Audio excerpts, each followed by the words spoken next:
Hello. Hello. Hope you had a good weekend. The time of this stream is Monday, 28th of April. Alright, today I'm gonna continue going through the story of Black Beacon. Number 3 for today.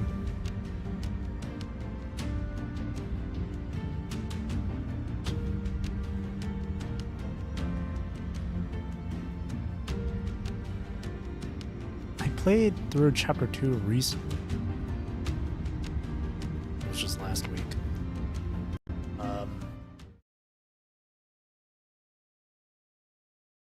After some thinking with chapter 3. You're here. Asti, go prepare some refreshments for After a some thinking with distinguished guest. about chapter 2 and why it wasn't super crazy for me to get into, or at least with the moment where Ershan quote unquote betrays us and stuff. I think the reason why I didn't really feel much from that moment was because of how throughout the first chapter and the second chapter, Ershan didn't really make too much of an effort to even get close with us. That's why when her betrayal happened, it wasn't really as impactful to me. It was kind of like, oh, that sucks, right? It wasn't like a mind-blowing plot twist, like crazy moment. I mean, that's my thought on it. Like, it really wasn't all that crazy. And for now, people have been saying, and I've seen a lot of people saying like, oh my god, the story is really, really good. It's incredible. It's crazy. So far, it's been like, it's been alright. So far, it hasn't been really gripping me yet. As far as I can tell. So far, it's kind of like, Like, I'd give it like, so far, like a good, like, I don't know, 6 out of 10. Nothing crazy, nothing super exciting is happening. But apparently with chapter 3 here, it's when things start to really get crazy, really get good. So, we'll see. I don't know. We'll see. Of course, I'm not like gonna drop the game or anything.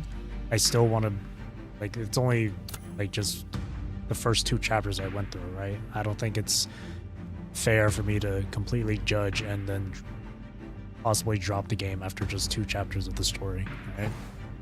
I'm just gonna keep going with it. After all, I've been through the early chapters of PGR, so if I can get through that, I can get through this. But so far, it's kind of like, Alright, the end of the light.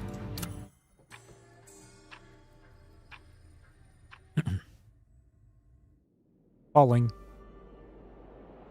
Falling. Constantly falling. Ershan closes her eyes. The overwhelming sensation of weightlessness fills her with both terror and anticipation. She fears her impending death, even if there happens to be a piece of debris in her falling trajectory, she knows she will face certain doom. As she anticipates her imminent death, this would be her final moment to finally escape a boring life. During the fall where she knew the end, a conversation between her and her grandfather returns to her mind. Why does light refract when it enters water? That's an interesting question. I have 2 answers for you. The first answer is that light refracts because air and water are different mediums. When we look at this question from a cause and effect perspective, we arrive at this answer. But in fact, light simply chooses the path that takes the least amount of time. such as the principle of least time, proposed by a scholar named Fermat. Light determines the optimal path even before embarking on its journey, as it is aware of its ultimate destination. You may find this concept challenging to grasp at the moment, but someday you will understand. Because you'll become that light, my beloved child. The fall abruptly halts, gravity reversing. The world in Ershon's eyes becomes upside down. The immense potential energy accumulated during her descent dissipates instantly, and Ershon lands steadily on the floor.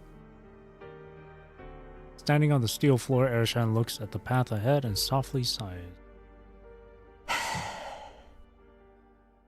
You chose the shortest path because you knew where you would end up, right? How much had you calculated?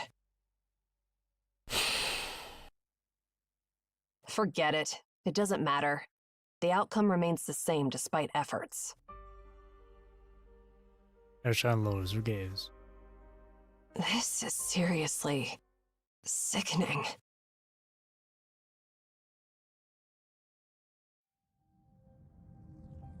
Top floor of the Tower of Babel before the activation of the beacon. Nana leans against her desk, toying with a hexagonal seal How's in her it going, hands. Shamash? You're saying we can't retrieve the information because some of the ancient documents haven't been recorded in the database. Yeah. That's a challenging situation.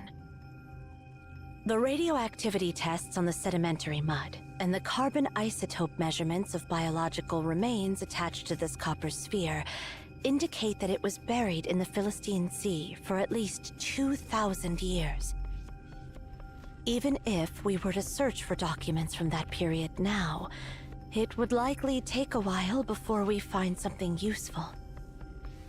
Unfortunately, we are short-handed during this critical time. Structure. Are you asking about the structure of the copper sphere? Unfortunately, our devices can't scan it. The sphere doesn't respond to X-ray transmission or diffraction tests, and its internal structure appears entirely indistinct. The material from which this copper sphere was forged might not even exist in our world. The Delphic Oracle might have some clues, but I'm afraid it's too late to contact them now. What should we do now? Well, there isn't much we can do except guard it. If the prophecy regarding its activation proves true, then someone will come to fulfill that prophecy. And I'm curious to see who will do so right under our noses. Nemesis. That's not something we should be concerned about. Instead of worrying about their invasion, we might as well keep an eye on the sphere in case it somehow activates on its own. What's that? This? Oh, it's a souvenir Cosmos left for me. Nana stares at the seal in her hand, the pattern on it matching the pendant in Usabeni's hand. It is the last gift Cosmos gave her before he departed. When you face a problem that you can't solve, use it, Nana. Cosmos, what are you planning? I don't know what's going on with Aryan Zero now. Are they searching for Tasni? If they really found them... Forget it. What am I even hoping for? Nana shakes her head, letting out a sigh, but her breath gets stuck in her chest. As the beacon activates, the space fractures like a shattered mirror. Amid the turbulence, Shamash swiftly wields the stone tablet as a shield, protecting himself and Nana behind him. Shamash! The change occurs in an instant and Nana feels strange movements behind her. When she turns around, she sees the copper sphere, which should have been lying on the ground like a boulder, but is floating in the turbulent space. It is soon swept away by the chaos along with the fragmented walls. Without hesitation, Nana rushes toward the copper sphere, attempting to climb onto its ring. However, the sphere vanishes into the void before she can reach its edge. Damn it. As the dust settles, Nana shakes her head and sighs, observing the randomly reorganized space before her. Misfortune has a knack for perfect timing. The space was never this unstable during previous activations. Why was it so turbulent this time? Suddenly, they hear footsteps from behind, and both of them turn around. An unexpected figure appears before their eyes. Eri, what are you doing here?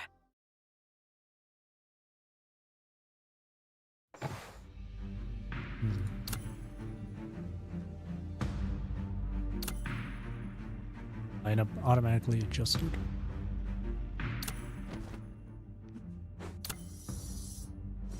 Yeah, we'll keep Asti.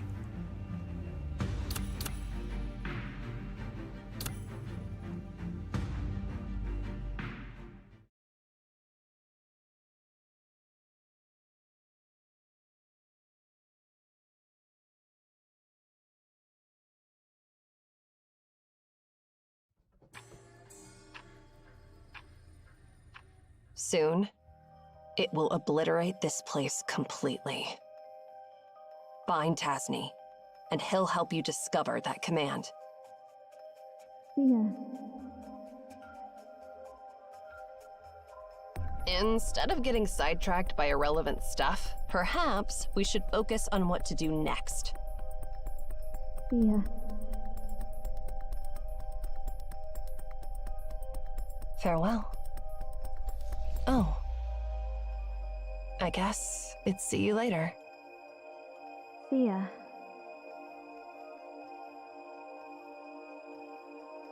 Goodbye.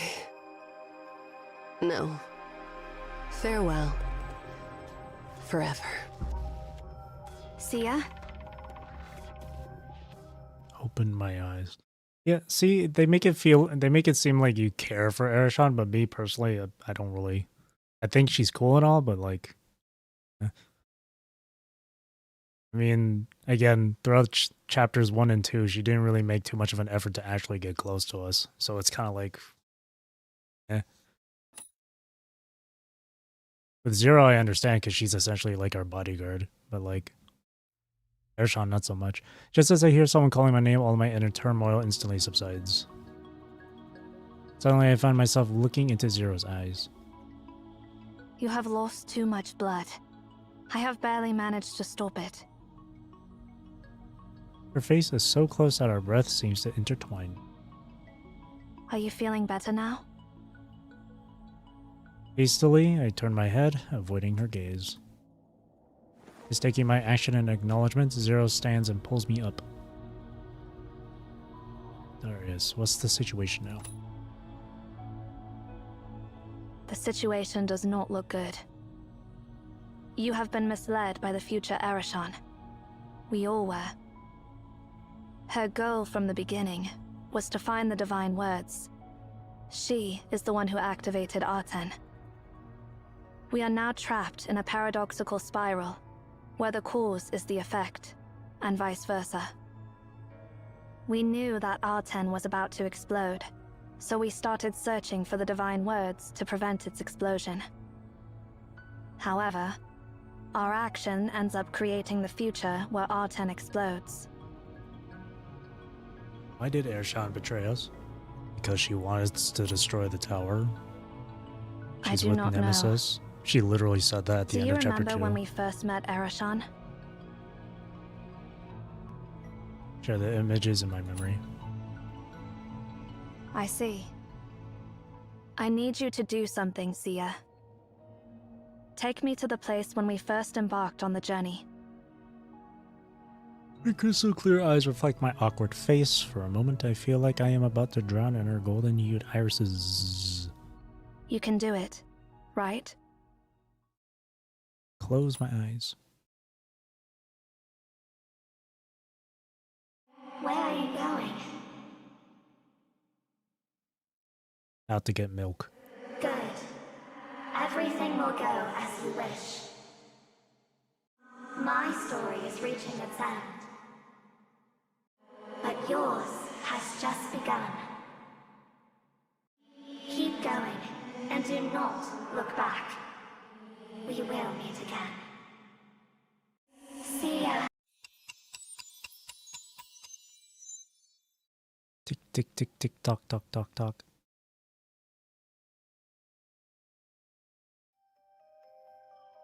We've arrived. Yeah. I glance around and everything looks intact, unlike the crumbling world I remembered. Since Arashan... Oh, whoops. How did that happen?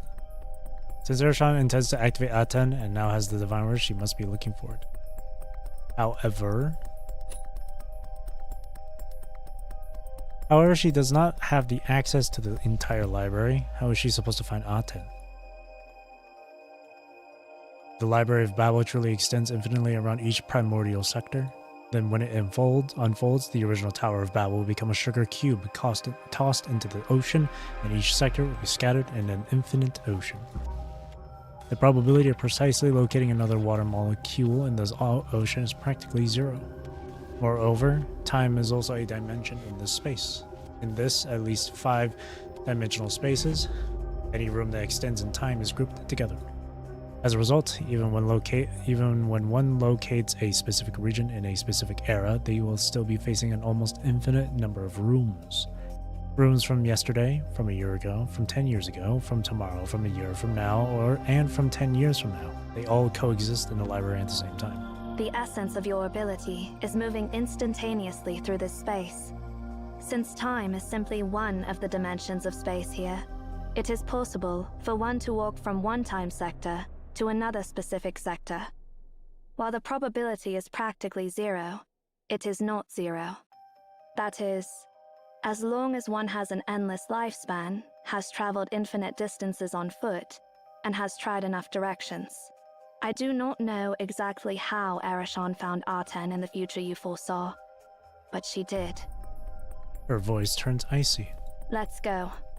Once we capture her and interrogate her, everything will come to light. I wish Zero's voice wasn't so monotonous, or so monotone. Pendant upgrade.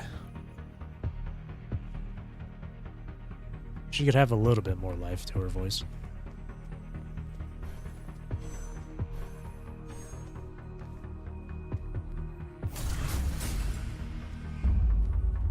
This realm hasn't started collapsing yet. It seems Arashan hasn't found Aten. Nana and Shamash took Aten to the top of the tower before the beacon was activated. We need to find them before Arashan does.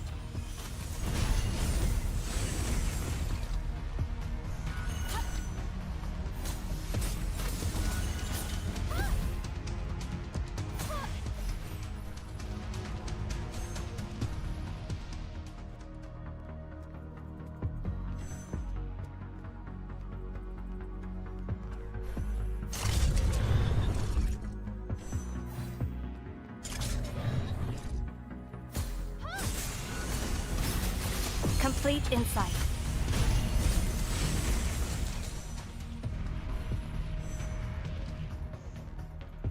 A notice is posted on the wall. The mechanisms in the outer area of the known sector 225 are currently undergoing testing. Unauthorized personnel are advised to take alternate routes. For your safety, various supplies have been provided here. Please feel free to take what you need. Grab the supplies and move on. Ah, there we go.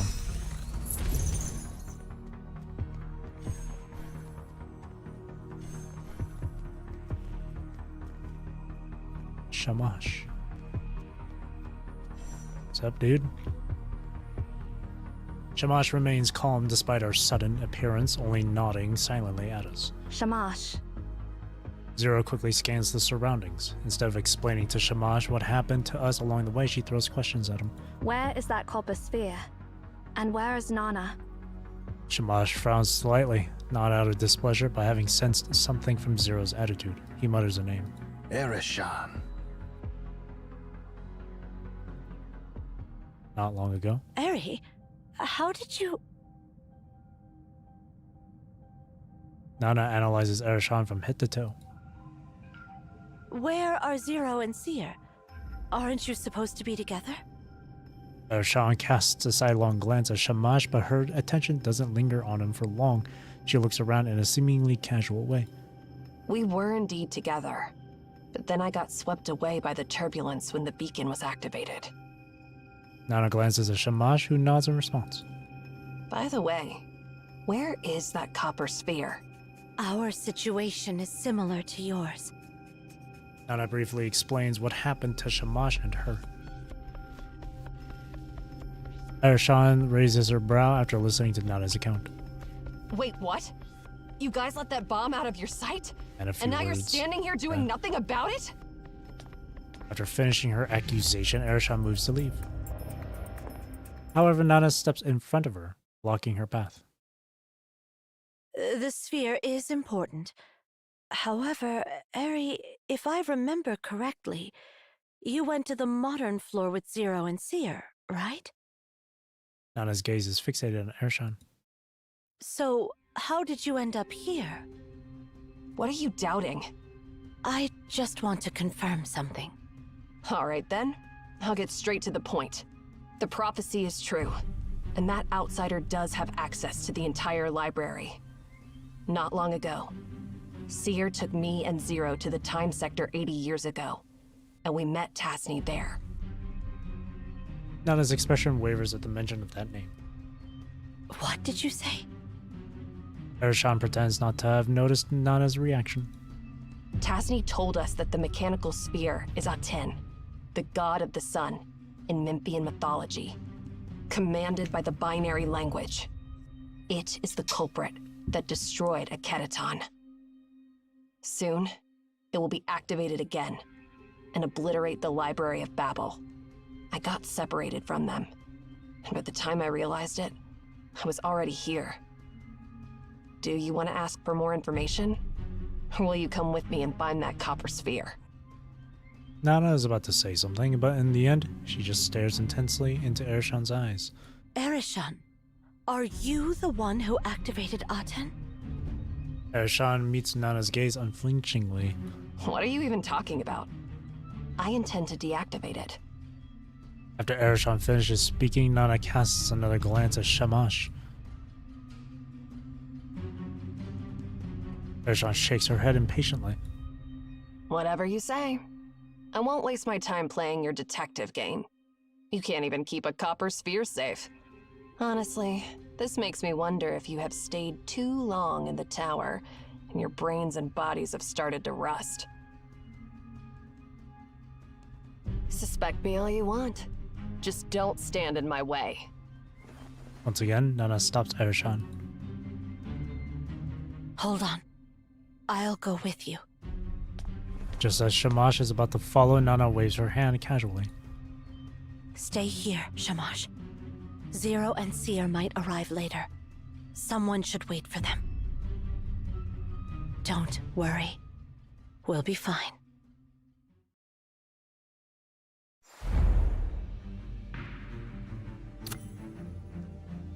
A complete break. Chests.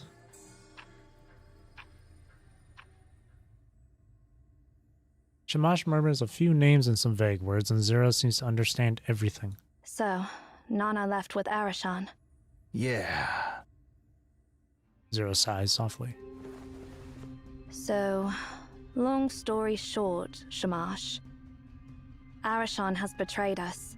She is the one who activated Aten. She was not lying when she said she wanted to deactivate Aten. But deactivating Aten itself is activating it. The command is a palindrome. and it can cause Arten to perform very different behaviors. Go. The first time he speaks in a complete sentence. Go find Nana. Tell me the rest on the way. Has joined your squad.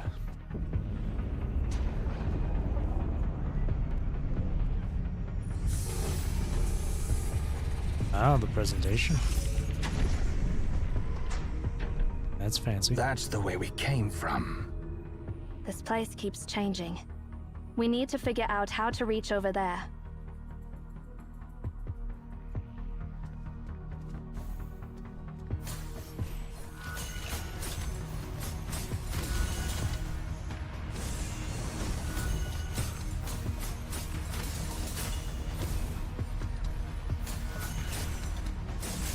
Yeah, of course he can speak. Fluttering wings. It just Complete doesn't say a whole insight. lot. Full.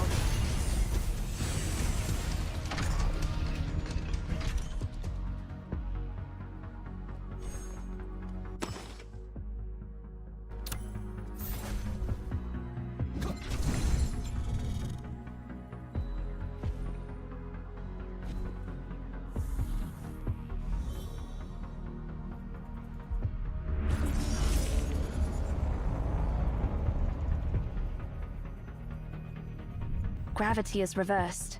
Be careful. Ignorance.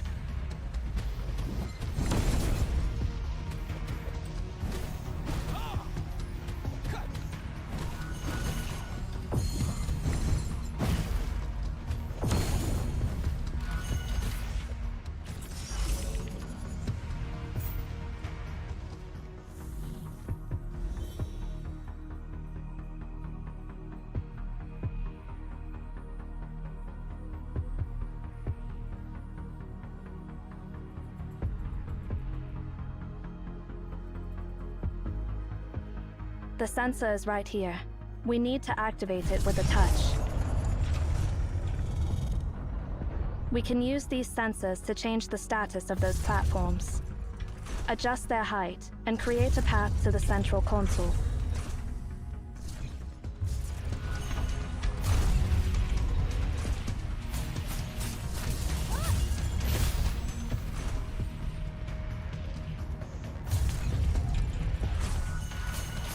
Complete insight.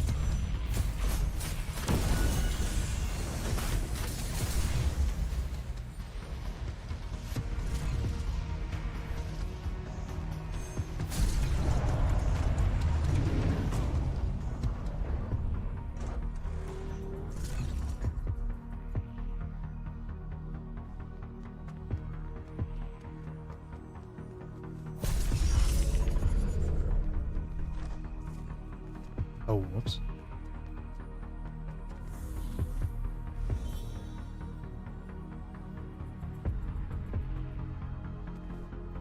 Oh, there we go.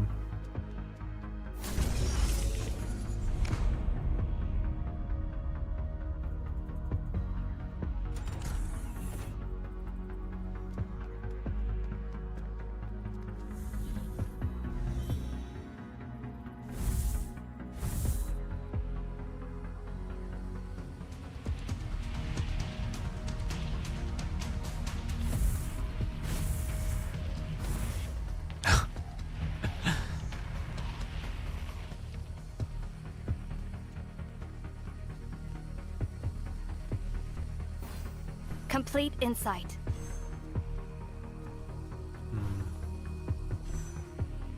Complete insight.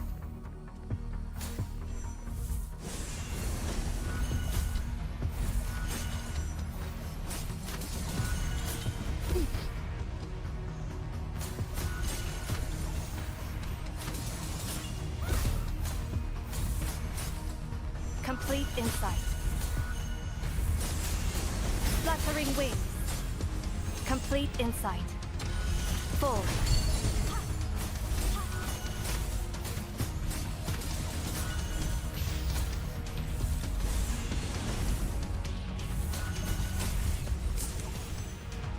Teach a fish how to swim.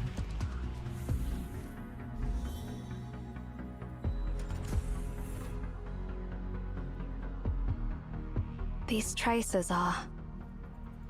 The crisscrossing scratches we see here are the evidence of a fierce battle took place earlier. Shamash walks up to one of the marks and crouches down on one knee. Nana. And there was Arashan. These two sets of tracks diverge as if they went their separate ways before a winner could be decided. Zero runs fingertips over the traces left by the scythe, her expression grim. Looks like Nana has sensed something. Ershon runs ahead of Nana at a fast pace. Watching Ershon's back, Nana suddenly lets out a soft chuckle. Seriously? Laughing at a time like this? Well, when I see you running ahead of me, I can't help but think of the time when you were still a little girl. Do you remember when Cosmos brought you back to the tower? You were only as tall as my knee back then. You couldn't even walk properly. And when you bumped into the corner of a table while running around, you would sit on the ground and shed tears in silence. You know, I always wondered how a kid could resist crying when she was in pain. I used to deal with other kids in the tower, and even if their finger was only poked by a pen, they'd make a fuss loud enough to alert the entire tower. You sound like an old lady when you talk about my childhood. Seriously, what's the deal with your body? So many years passed, but you're getting younger. Instead of answering Ershon's question, Nana continues speaking. At that time, to meet Cosmos's expectations of you, you filled your mind with all those profound and difficult things, just like an emotionless robot. Just like Zero now. Then, Cosmos announced that you wouldn't be the next director. And you changed. Enough. Back then, I thought it was a positive change. You'd shed all your burdens and responsibilities, becoming completely light in your soul and being true to yourself. But then, I realized I was wrong. You were simply learning to pretend. Shut up! Nana stops suddenly. I've always believed that apart from Cosmos, no one else knows you better than I do. Realizing that Nana has stopped, Ershon also slows her pace and turns her head, her expression unusually serious. Nana's face is devoid of her usual smile. She wears a cold expression as if she is about to interrogate a criminal. Eri, you can still come back. What are you talking about? Do you know why I didn't bring Shamash along with me? Without waiting for Ershon's answer, Nana continues. He's too straightforward. If he had come with me, we wouldn't be having a conversation like this. I'm giving you a chance, Ereshon. You can still come back now. You're still testing me.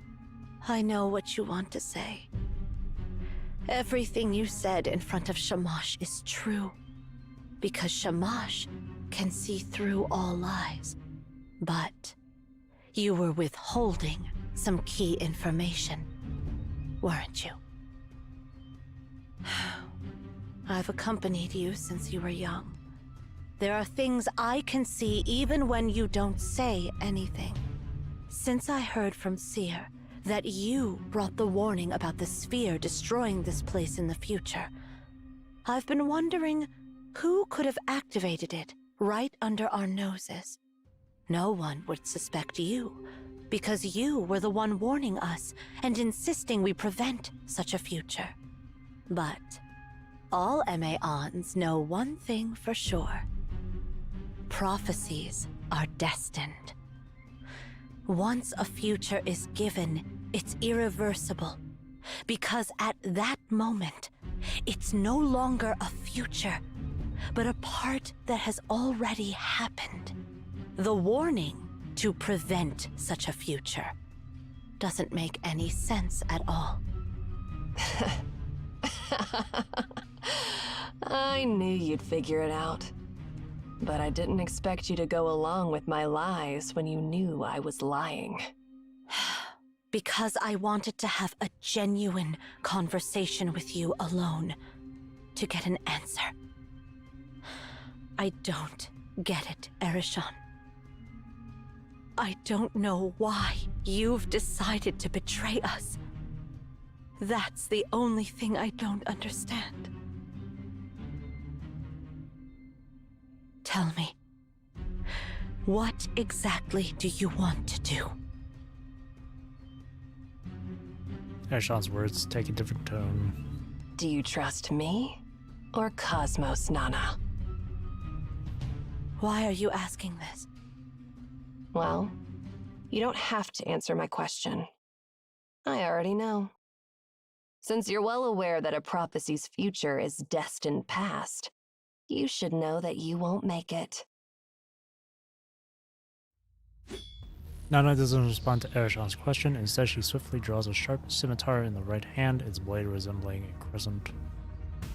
I taught you everything you know. Do you think you can defeat me in a one-on-one fight? Before the words leave her lips, Nana charges towards Erishon at an incredible speed. The clash of scythe and scimitar fills the air with a buzzing sound. Erishon immediately retreats after the first round of flashes. The tingling sensation in her hand reminds her that she is at a disadvantage. However, she remains calm and raises her head, wielding a bright smile at the serious Nana. Nana, I met two children. They're Tasni. No, they're Ninsar and Enki. Nana's pupils contract slightly, the scimitar in her hand hesitating for a moment. In that exact instant, Erishon vanishes from Nana's sight like a specter. What did you say? Nana's voice trembles, yet she is unaware of it. However, all of the responses she gets is the faint echo of Erishon's voice. They asked me to send their regards. And Hedwana?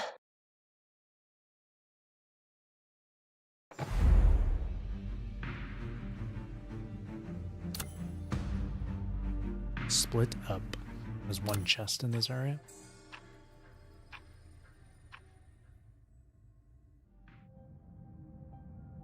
Realizing that Nana and Erishon have gone their separate ways, Zero and Shamash make the same decision. I'll go find Nana. Yeah. Shamash nods at Zero and leaves without looking back. About us? As for us, we will go after Erishon. What if she doesn't cooperate? It doesn't matter. Suppressing her is not a problem for me. She says it calmly, her words devoid of any contempt. She don't give no fucks.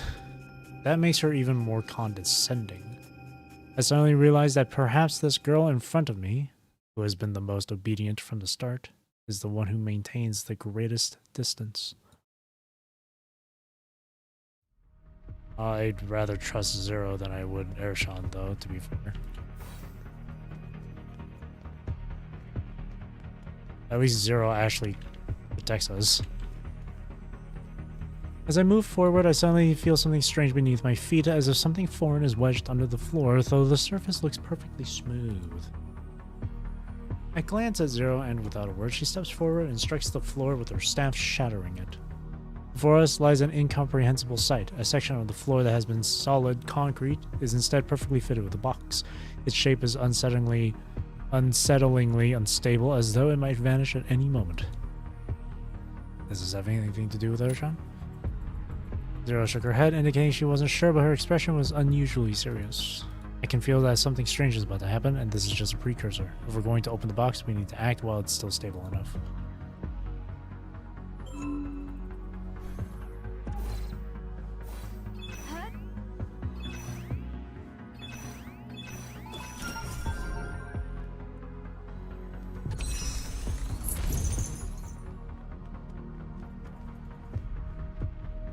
Watch out for the beams. Complete insight.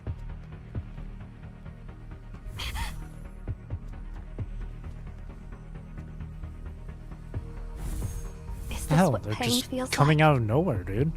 Complete insight.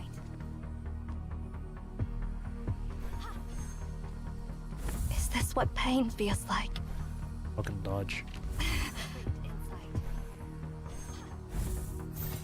No contact with the umbrella.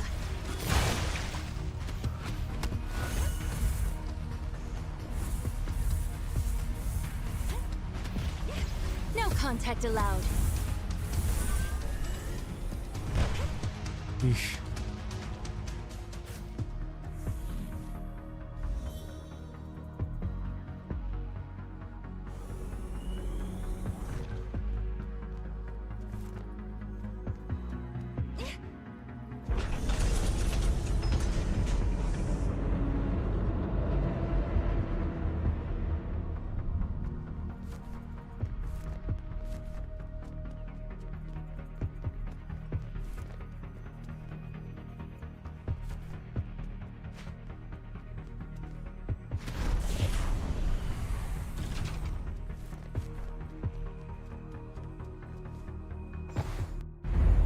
Oh, what's up?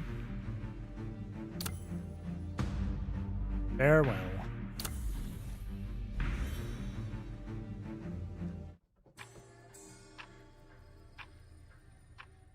Tick tock. The further I advance, the more anxious I become. The scene before my eyes becomes more similar to the one in my memory.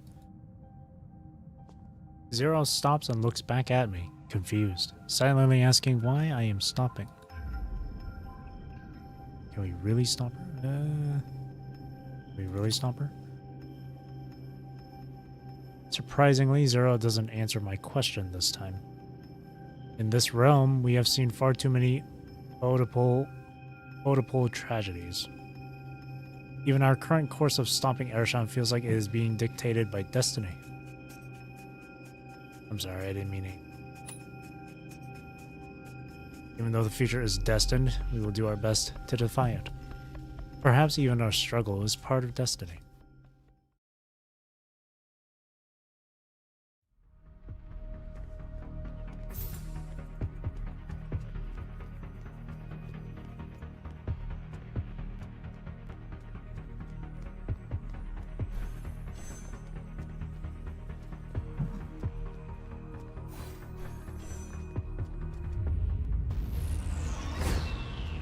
Hello, Ershon. Hey, there you are, Zero. Out of nowhere, Ershon appears in front of us, her lips curling into an elusive smile. You're a bit too late, aren't you? Where's Arten? Why are you so sure that I found it? No reason. You're being unreasonable. Don't I have a chance to explain myself? No, you do not. You are just trying to buy more time, and listening to your explanation would only play into your hands. Ha! You remember my teachings well. So, what's your plan now? There's no warmth in their exchange, only tension hanging in the air on the brink of a clash. When Zero opens her eyes again, her chilling gaze freezes everything. I will stop you here. You can save your explanations for when I heal you. So, no room for negotiation, I guess. You never intended to negotiate from the start. Zero raises her wand. Step back. She doesn't turn around, but I know she's addressing me with those words. Yes, ma'am. Complete insight. Answer. End it all.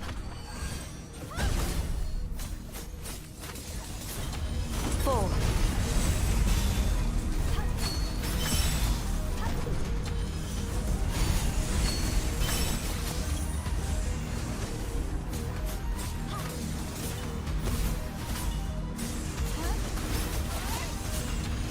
Fall.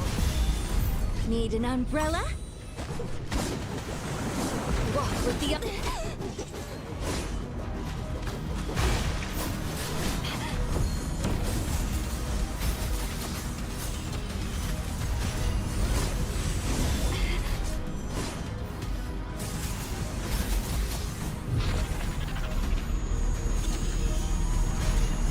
Shattering wings. Complete insight. Onto. End it all.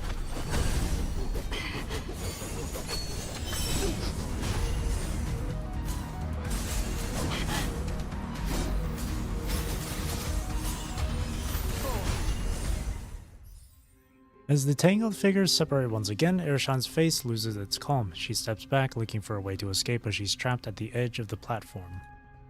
What a monster. Is there anyone who can defeat you now? Zero calmly smooths out her skirt with her slender fingers, her voice announcing Erashan's defeat. You are exhausted. Stop your pointless struggle. Erashan freezes for a while before bursting into laughter. To be so arrogant at a time like this. You even deliberately avoided hitting my critical spots. Curse you.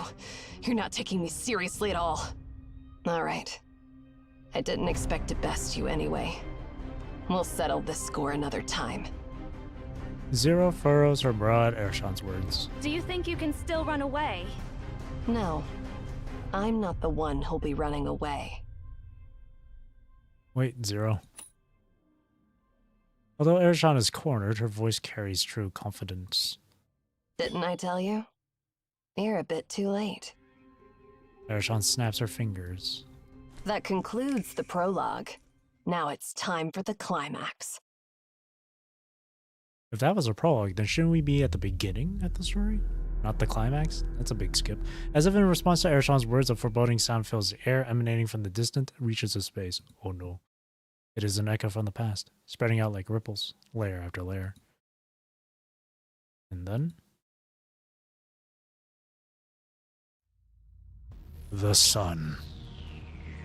The artificial sun ascends slowly in front of our eyes. In silence, it casts an ominous and despairing hue upon us. It took so long to boot up. This antique isn't that impressive, after all. If you had listened to my explanation back then, I would have told you that I had already activated a 10. And that was your last chance to escape. Do you have the slightest idea what this will lead to? Zero's eyes widen. A crack finally appears in her icy demeanor as she reaches out her hand to Erashan. Come to me, Arashan. Arashan closes her eyes, delivering the last response in silence. The next moment, an intensified gaze courses through me, causing the hairs on my body to stand on end.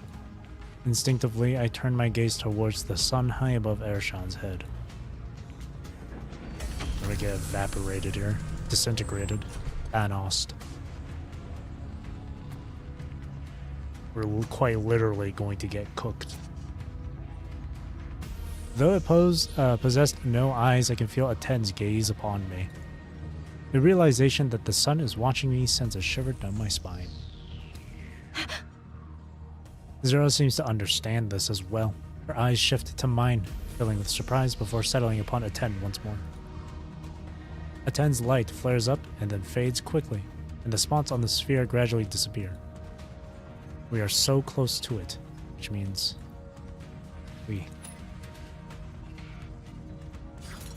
Without any hesitation, Zero shields me with her body. Run. It is as if time has slowed down. As Zero takes her first step, the sphere reacts as if it senses something and repositions its muzzle. When Zero raises her staff, the muzzle is locked onto us. The golden radiance within the muzzle reaches its peak. Ansu! Just as Zero's words leave her lips, the radiance erupts from the sphere, engulfing everything in its path. Everything touched by the beam is instantly vaporized. A scorching heat resembling the surface of the sun annihilates everything into nothingness. And then... the beam strikes the colossal golden bird that has landed before us. Anzu lets out a sharp chirp, transforming into a golden barrier, shielding Zero.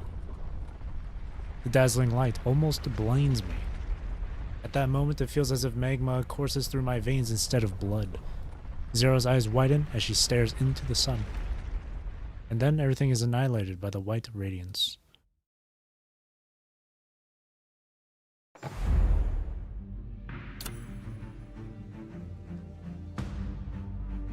Oh. The next stage button disappeared. What?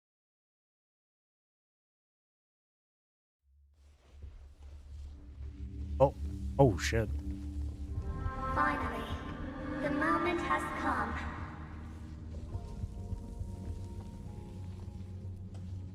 Turn back time. Don't be afraid. I've pulled you from the time's current before you crashed.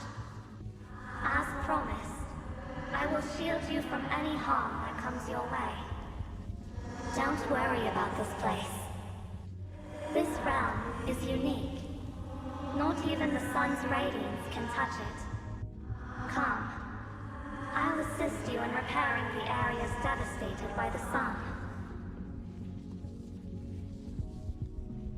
Hold to repair.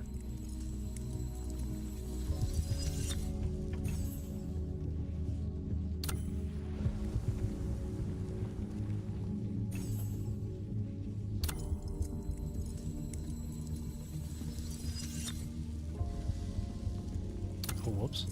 Thought it was done. Look. Once again, this place has reconnected with the time flow outside. That was a perilous shallows where the current briefly stalled. And you have navigated through the stretch where you were most likely to run aground. Do you wish to revisit the missed segments? No one ever steps in the same river twice. But perhaps you're an exception. Well, take a distant view from this shore. Before plunging back into your time, feel free to glimpse what happened to others in a different time and place. And that's it. Now, time is about to resume its march.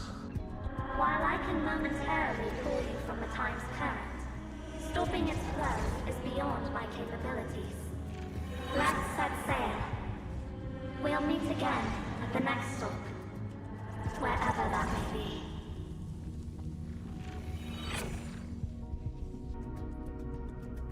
Oh. Nemesis.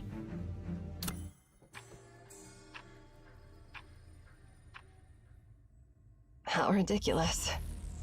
Despite all those fancy words. Here we are. Fitting. This is truly fitting. The initial beam fades and a 10 momentarily returns to dormancy, descending from the air. Where the beam has passed, there are no signs of life. Erashan walks to the spot Zero and Uzbeni had been looking down upon at 10. For millennia, humans have worshipped this machine, yet it remains unmoved by the carnage it inflicts. At 10 emits a faint hum, preparing for its next surge of energy. This cold machine does possess an indescribable divinity. Erashan knows with certainty that its next target would have been her, the one who awakened it. Somehow, memories of all the events along the way flood her mind. Her memories with Zero and Seer. Even a variable beyond calculation is too fragile to change anything. Erashan looks up and mutters. Nana, I wouldn't be standing here if I could truly free my soul from its burden. She closes her eyes, takes a deep breath, and silently counts down the time until the final act. Suddenly, she hears footsteps behind her. The cautious, tentative footsteps carry the hesitance and confusion of someone new to this place. Knowing who it is, Erashan subdues all her emotions, opens her eyes, and slowly turns her head. She looks upon the bewildered outlander before her, the corners of her mouth curling into a kind smile as she greets the stranger with a warm voice she couldn't have imagined possible. She wouldn't have imagined possible. Ah, it's you. It's us from the past. Suppressing all her emotions, concealing all her thoughts. Having long accepted her destiny, she takes the final steps toward the predetermined future, embracing the first encounter with the fated person. So, is this when we first met?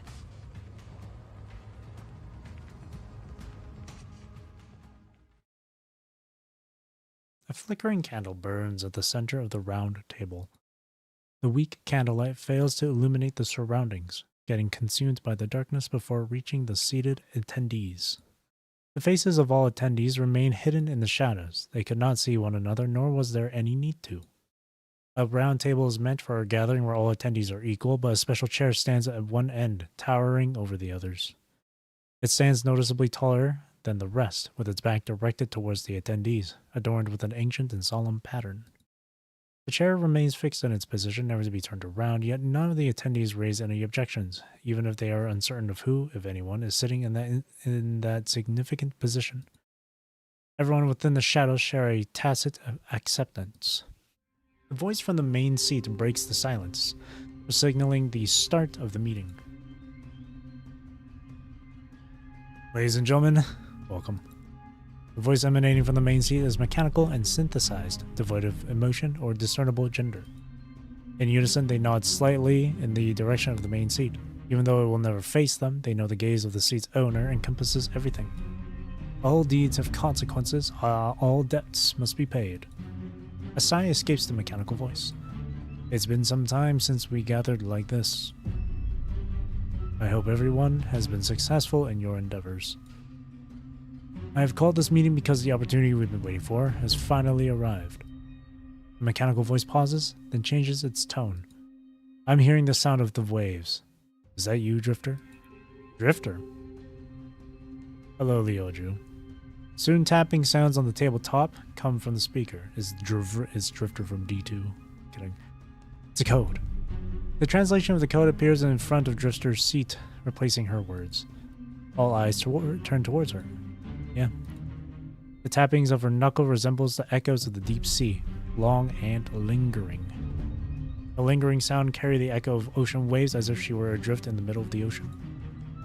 Can't talk. You need faith, Drifter. The voice of the aged resonates. Faith reveals the homeward path and guides wanderers to their final destination. His voice carries a faint melody and a touch of sanctity. Thank you. The translated message of thanks from the code appears on the projection. But I refuse. Kotor.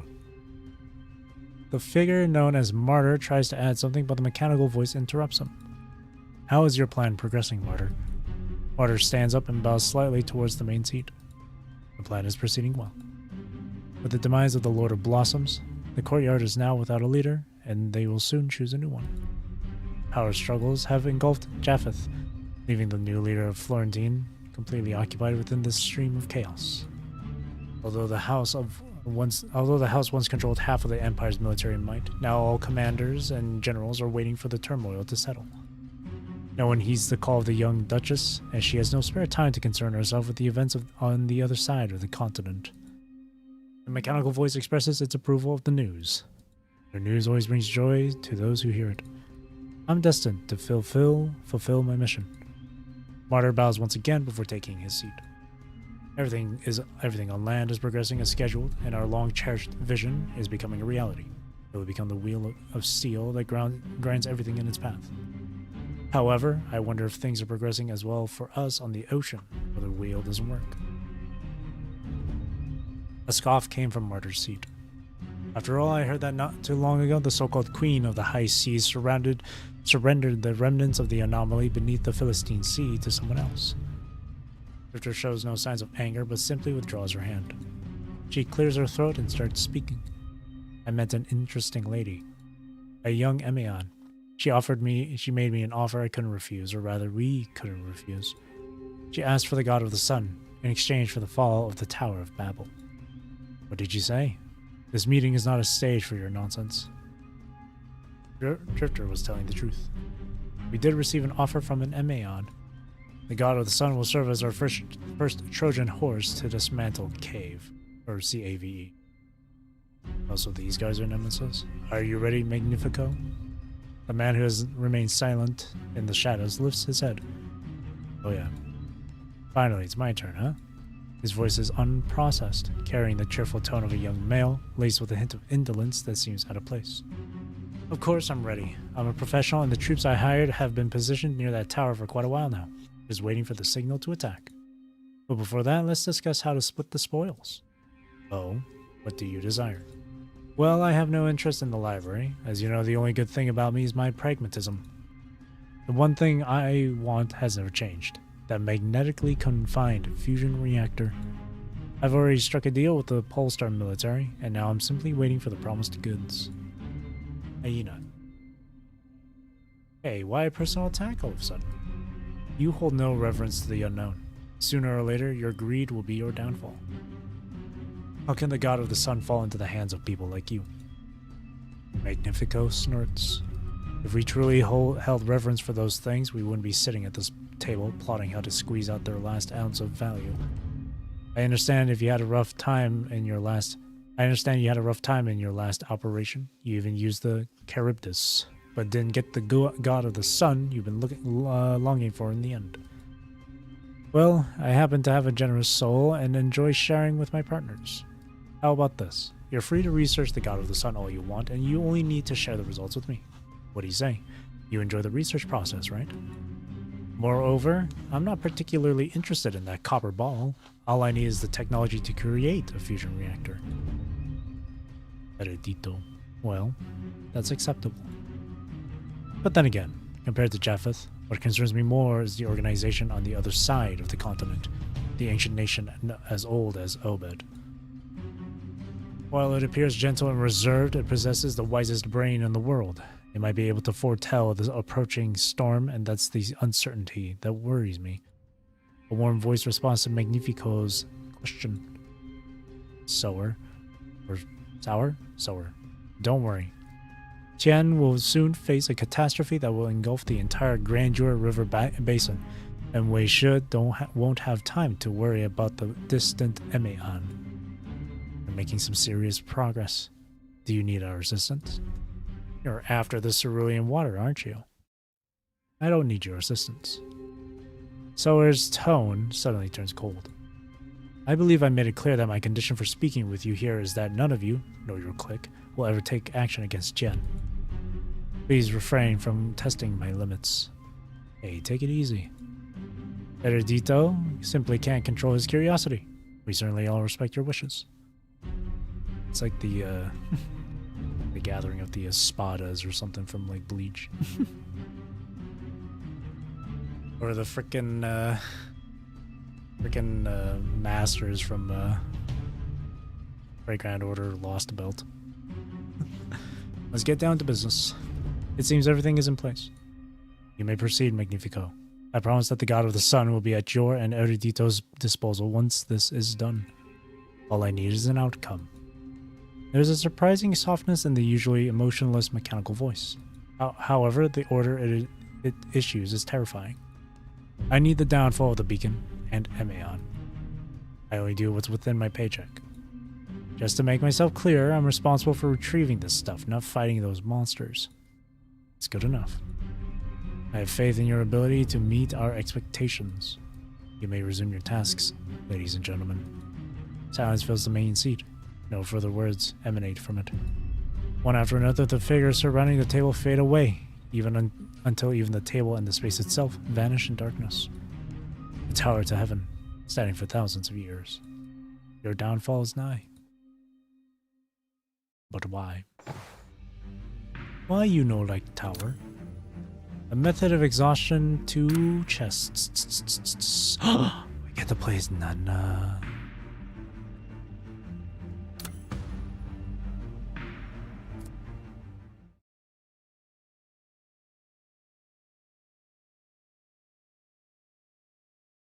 Get to play his mother.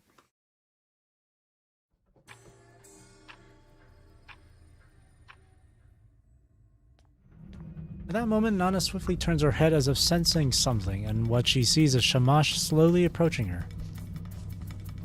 There you are, Shamash. Nana. Both Nana and Shamash remain remarkably calm despite the urgency of the situation. Zero, pass on this message. The command is a palindrome. I see. It was indeed the right decision to have you stay there. Shamash steps up to Nana. You discovered it. Why? Why what? Why didn't I pursue Ereshkigal? Because that would be futile. I should have realized earlier that the key point is not preventing the Copper Sphere from being activated, because its activation is destined. In the future that Seer foresaw, the Copper Sphere was activated but had not yet exploded, and there was nobody present to witness its detonation. Do you grasp what I'm implying, Shamash? We thought we should stop Aten from being activated, but that's a typical misunderstanding. What we should do is try to shut it down again once it's activated. It's a future that hasn't been seen, and it's our last hope. The command. It is true that only Ereshkigal knows the command, but there is no such thing as an unbreakable code. All codes share a common enemy. No matter how complex and clever they may be, they will never withstand the most primitive and ungraceful, yet also the most effective decryption method. Brute force method. Huh. That's funny. With enough patience, I can eventually figure out the number of sand grains in every desert across the world.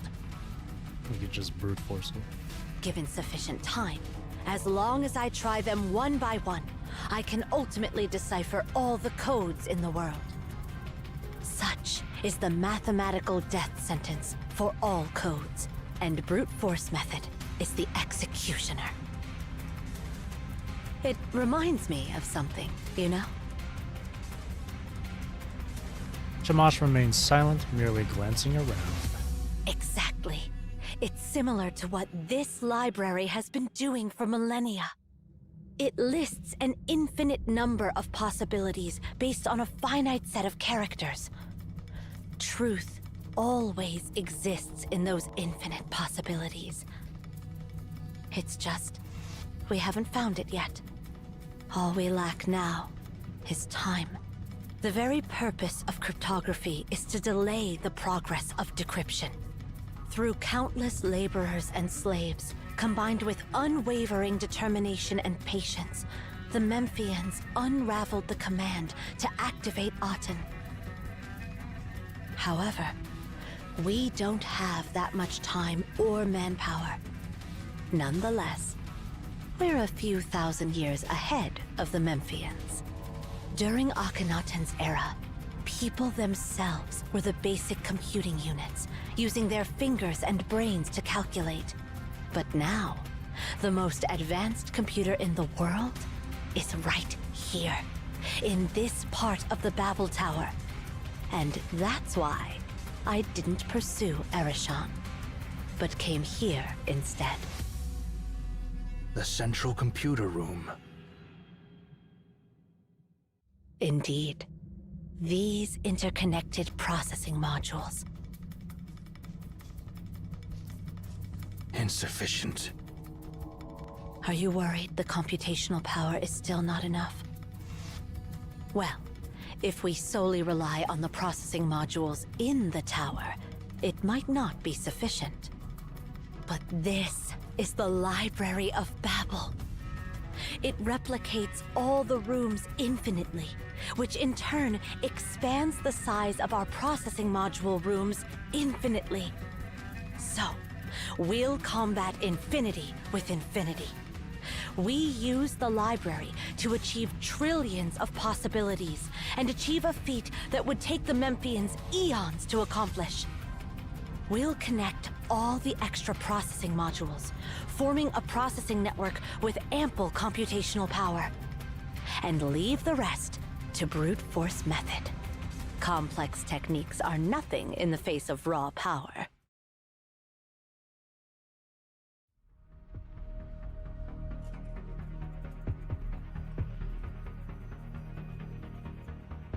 Let's activate the central computer ahead.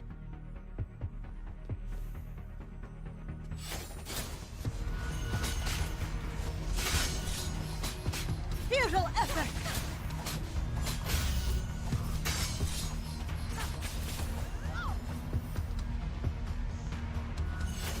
Ball move!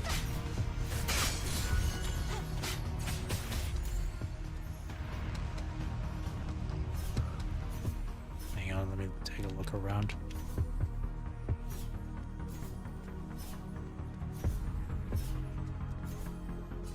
Two chests in this map.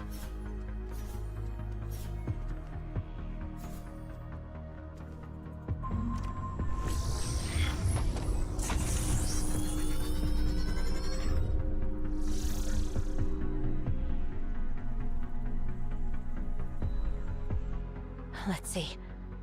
With the current computational power, it'll take us another 24 hours to go through every possible combination. That's hardly surprising, to be honest.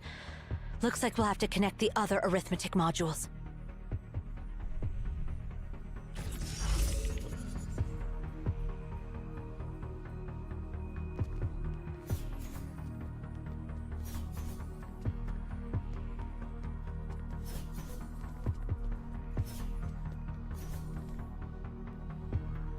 Wait.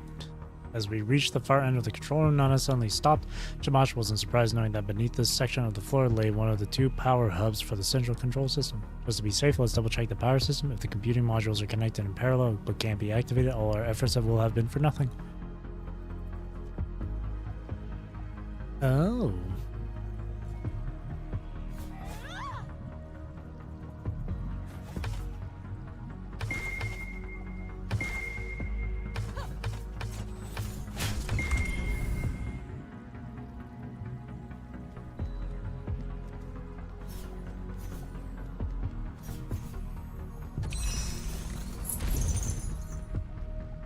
One.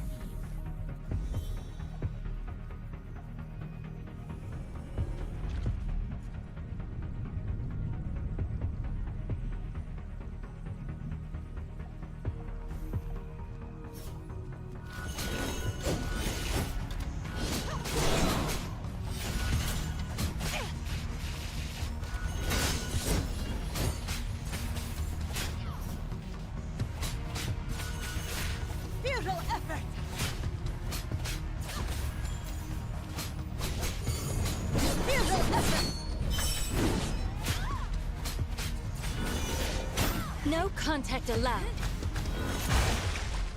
The path to the console for the first module is blocked. We need to find a way to lower this barrier.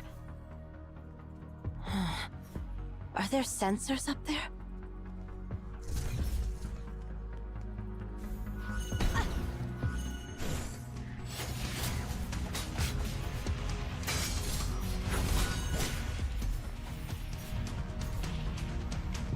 Right, that's two. Now we can focus on the rest of this.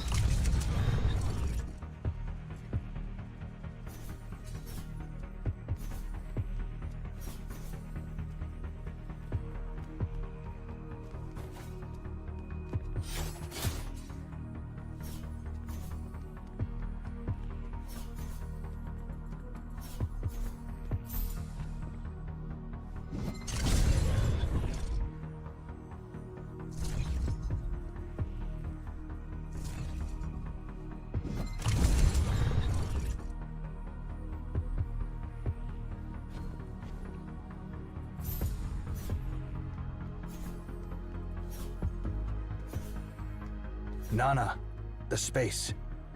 Yeah, I know. Things are getting tricky.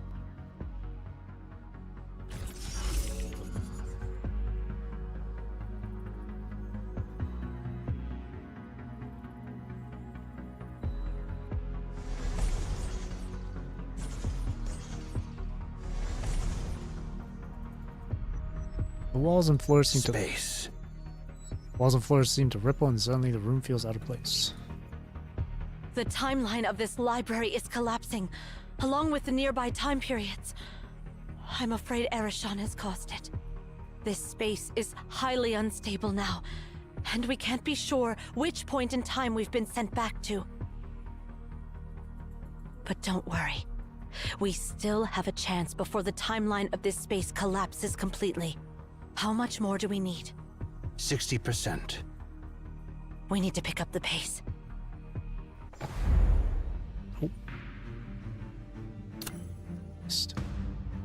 In parallel.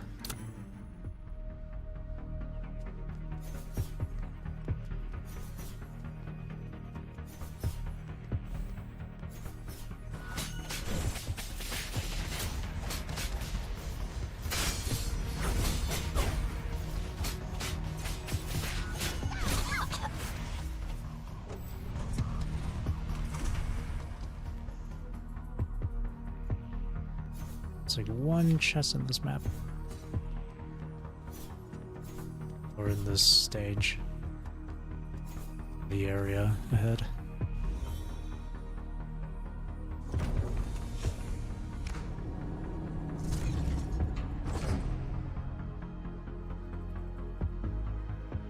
The control hub for the arithmetic module is up on that platform. But this place is like a labyrinth. I need to figure out how to navigate it.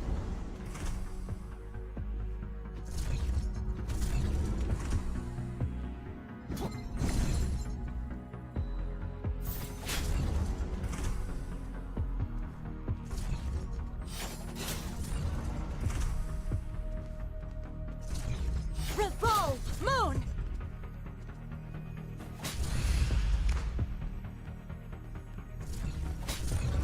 Oh, there's a chest. Wait.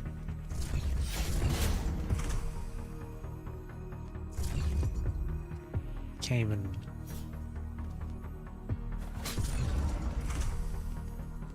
Revolve, moon!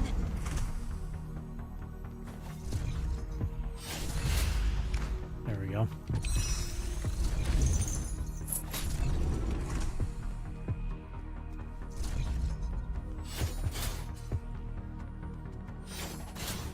Why are you targeting that one?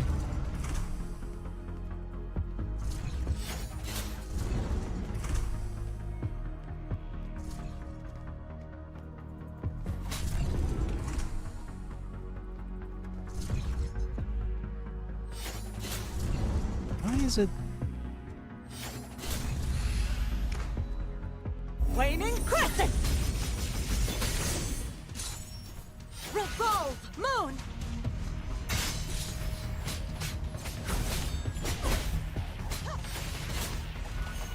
Futile effort!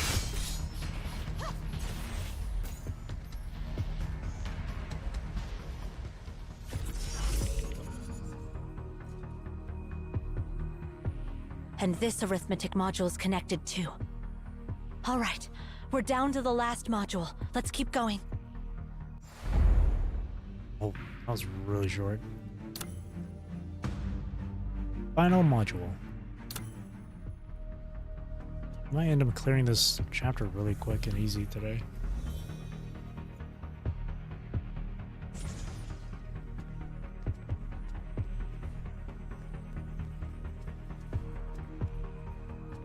We need to open that door to access the console for the last module.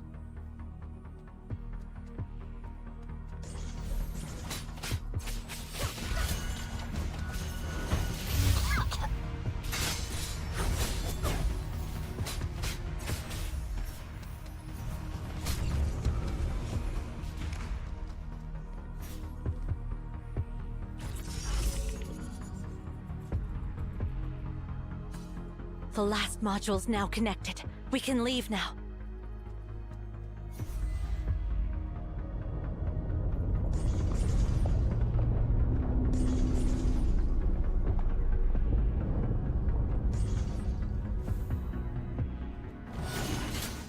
Futile effort!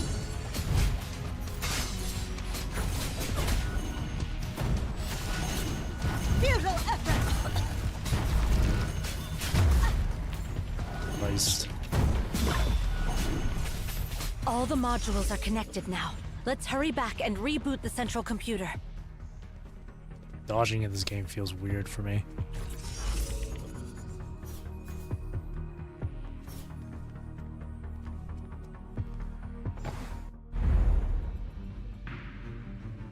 Stage is really short. The final question.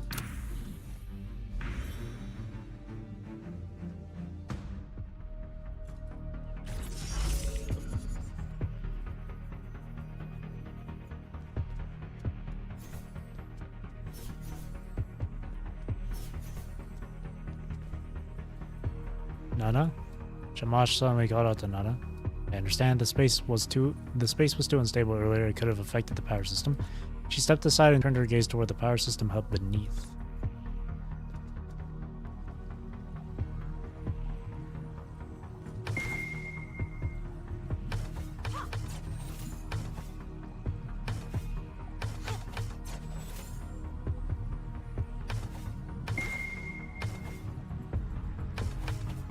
Oh, I didn't know you could turn that one too.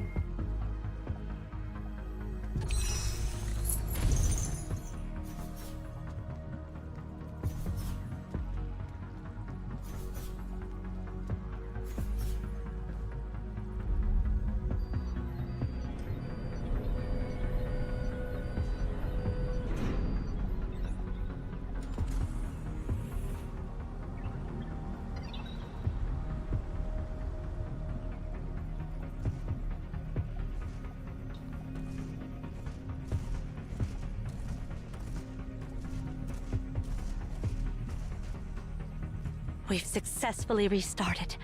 And now, we'll leave everything else to the brute force method. Don't let anything get near it until it finishes the calculation.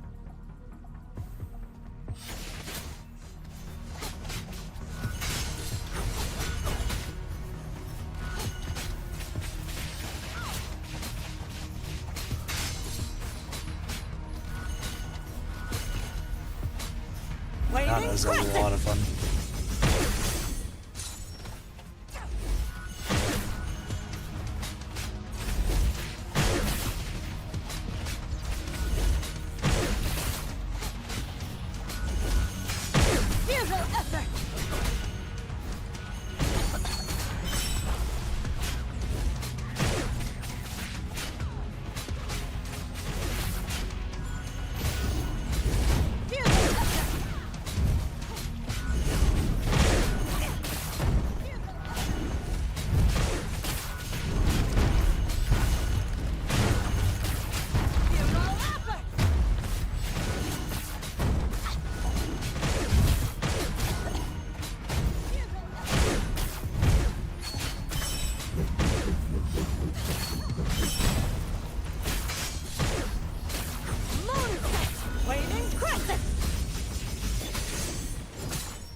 Come on, man.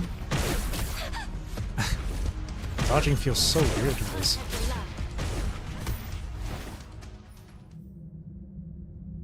As the final beep of the processing modules echoes, the room is plunged into an eerie silence. Something has changed. It feels as if an immense entity has finally taken form. As if all the screws of an enormous machine are finally tightened securely. Unfathomable calculations surpassing human comprehension start to unfold. It's massive and intricate, yet surprisingly simple. Its entire purpose is dedicated to one task: brute force. Grains of dust scattered across the vast wilderness, a tiny droplet in the immense ocean, countless stars twinkling in the Milky Way. It explores possibilities even more than that. It has only seconds to work with, but it's dealing with trillions of possible symbol combinations. A flood of endless possibilities courses through its efficient arithmetic core, much like the ancient people of Memphis chanted in a language they did not comprehend. Somewhere within that torrent, there must be a command that harnesses the ancient sun. Worked? If you're talking about getting a full list of all possible combinations, it worked. However, if you're talking about finding the specific one to deactivate Aten... Verification. Exactly. That's the most challenging part. Every possible word, phrase, and chapter now reside within this computational network. But how are we supposed to find that specific command? If we recite all the commands, one must deactivate Aten. But Aten is not here, and there are only the two of us. Can we really recite all the commands before we die of old age? How can we quickly send all these commands to Aten to check if they're correct? Oh gosh, Cosmos. You left behind quite a mess. What were you thinking? Huh? Hold on a sec. At that moment, Nana suddenly remembers something. When you face a problem that you can't solve, use it, Nana. She takes out the seal. Critical moment. This is the critical moment. What am I supposed to do with your legacy? Shamash takes the ancient seal directly from Nana's hand and plugs one end into the port of the control center. What are you doing? The port doesn't even match. Nana's words trail off. The end of the seal, originally solid, starts to change its shape as if it were fluid. This is...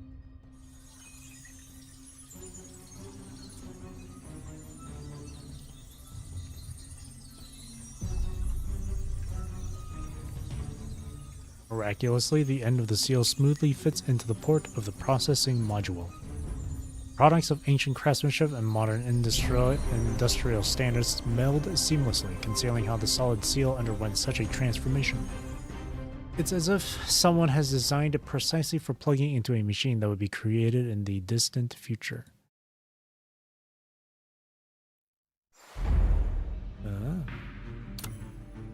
Across the Dark Night.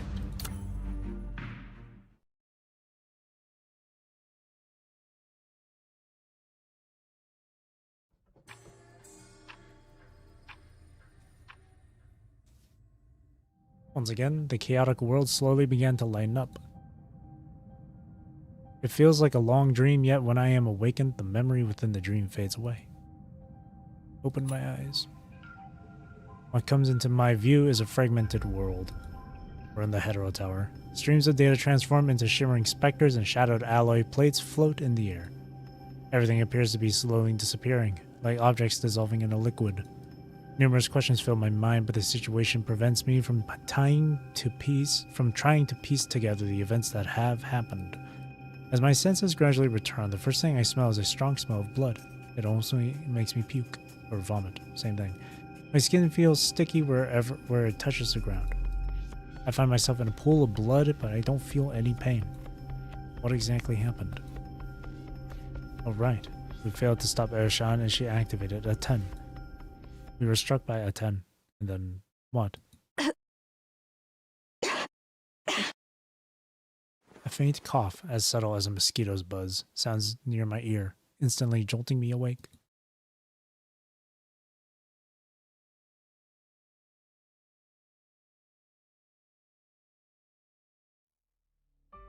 Then the horrifying scene in front of my eyes grips my throat.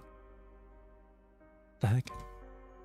That's when I realize the blood on my clothes isn't mine, it's Zero's. The sanguine puddle spreading from beneath the girl resembles a crimson flower, blooming with her as the center. Like a flower that fades soon after it blooms, she too is withering away. Such injury would make any surgeon shake their head in despair. There isn't a single piece of intact skin on the body, and white shards of bone protrude out the bloody flesh. Certain death awaits her. Despite her miserable state, she doesn't appear wretched. Instead, there is an eerie beauty about her.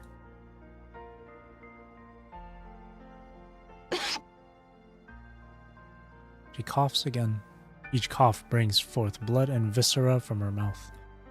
Her breathing is feeble and fragile, as if it may stop at any moment. However, her face remains expressionless.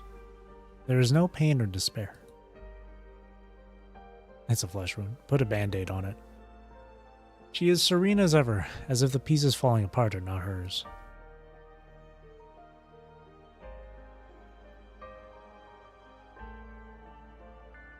Having sensed my presence, her golden eyes flicker open, bright and alert amidst the wreckage of her form. Thought they were going to pull a Shaper's ripples on us? Yeah. She looks at me in silence. You... Is it wrong for me to say that I don't really feel anything from this either? Kind of like how Erashan betrayed us, I don't really feel much from this. This early too? Yeah.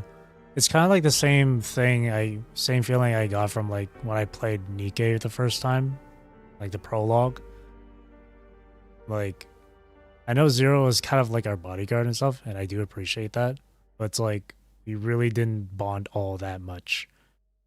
So if she ends up dying like this, which I don't think she does, but if they were trying to make it seem like she's dying here, it's not very impactful. She wants to say something, but her words are drowned out by another surge of blood. Not enough time to get bonded with the characters. This still feels kind of shallow. Yeah. That's how I feel too, yeah. You gotta leave room for these characters to really get to know each other or really bond with these characters and get to know them. Again, that's why when Erishon did her whole betrayal thing from chapter 2, it wasn't impactful or like super climactic or anything. It was kind of like it just felt empty. And this moment here kind of has that same feeling too. Like, it definitely would have way more impact if we actually, like, got to bond with these characters on a more personal level. Right? So, seeing this scene, and again with Erishon's betrayal, I'm not really feeling much from it. I rush forward, leaning down to catch her words. Get away from this place. It's still a bit sad, but it's not like depression level. It's not like, oh no, please don't die, no. It's like, oh, that's sad, that sucks. With great effort, she manages to utter those words. As these words leave her lips, her hands go limp, her eyelids close once again. Oh, she dead as fuck. Oh, never mind. However, her chest continues to rise and fall. She has only lost consciousness. Oh, okay.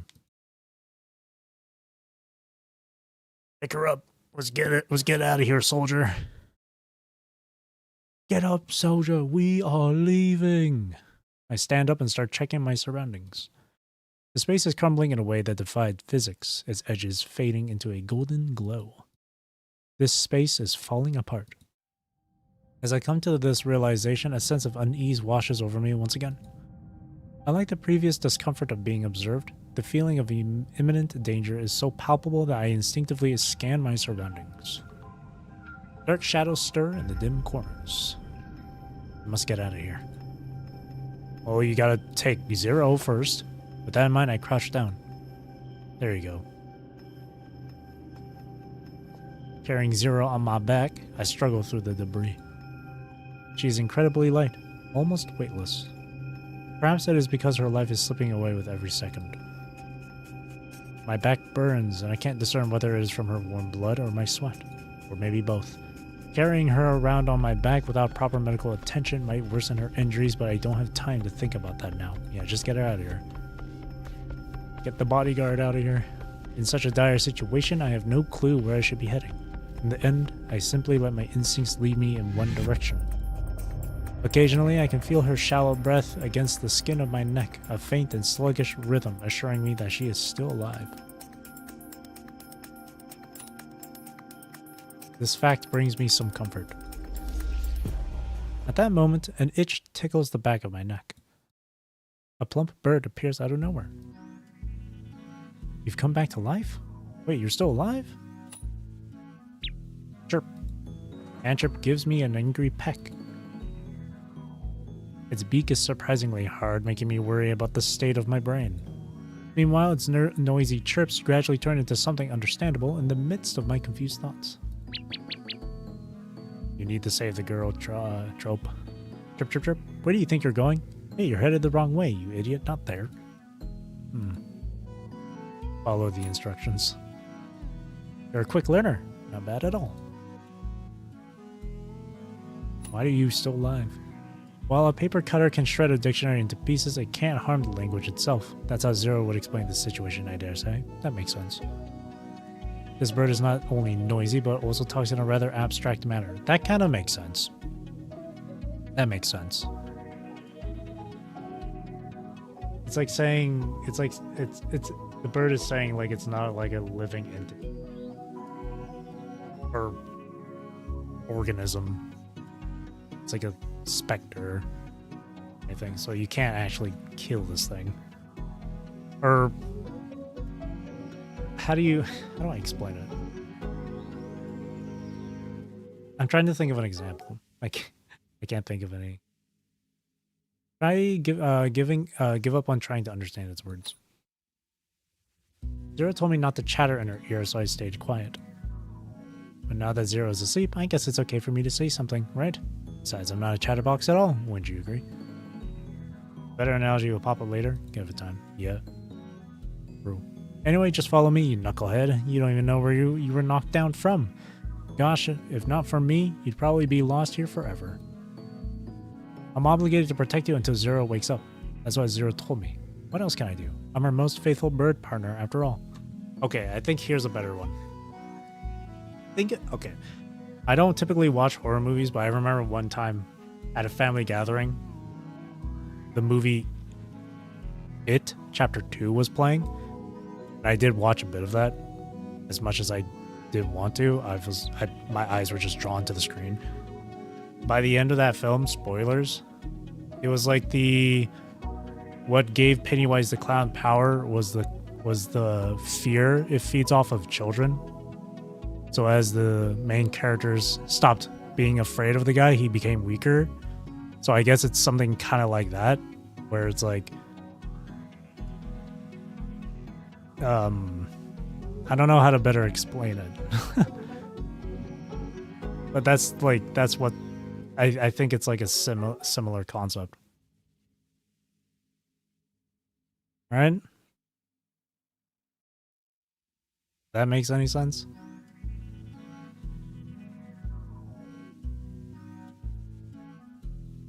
Kind of like, as long as you continue to believe in it, it'll continue to exist or something.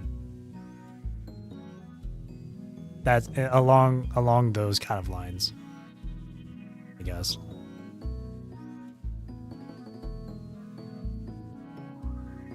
Antrip had a way better analogy. I get it, thank you. Antrip had a way better analogy, where you shred up the dictionary but it never takes away the language. Or it never takes away the words. So that's a way better analogy. But like, if I had to put it into simpler terms, it's like, you know,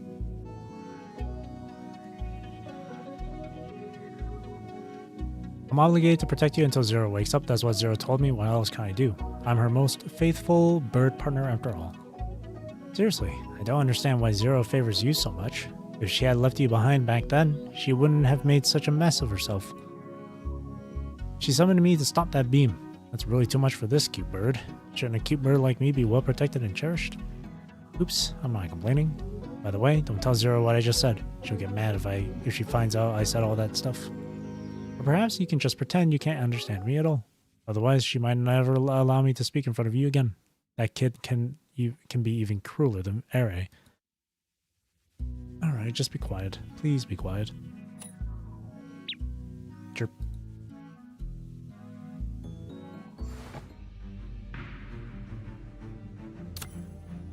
The last hope.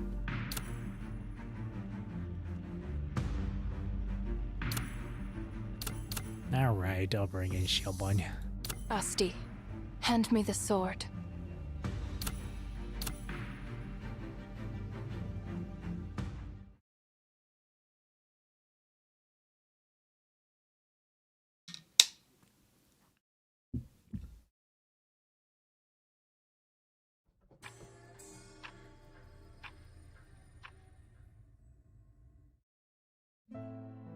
She has a very long dream.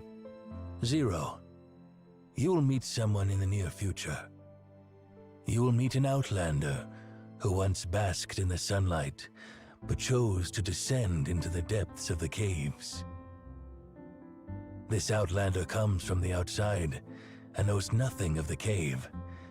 Naturally, they will be confused about their situation. You must guide and protect them. This is your mission. From the moment you meet your fated person, your blank life will start getting its meaning. While inevitable destiny might sound like a burden, you can think of this fated encounter as a romantic tale and look forward to it. That's all I have to say. Now, I must depart. Where are you going? She hears herself asking the other person. I'm going beyond the cave to see the real sun. The real sun? She wants to ask what the real sun is, but all that comes out is... Will we meet again? Yes, we will. Remember, any destiny, no matter how long and complex, is only reflected in a single moment. The moment when you realize who you truly are. This is true for the Outlander, and for you too. When both of you realize who you truly are, we will meet again.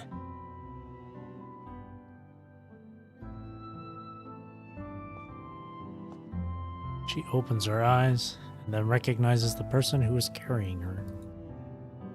A wound stretching from her chest to her abdomen, exposed to the air, rubs against the carrier's back, causing constant pain that gradually clears her blurred consciousness. Just as she is about to speak, the intensified pain makes her involuntarily inhale. Tickled by the disrupted breathing, the person carrying her feels an itch on the neck and instinctively flinches. However, the person has not noticed her awakening and continues moving forward.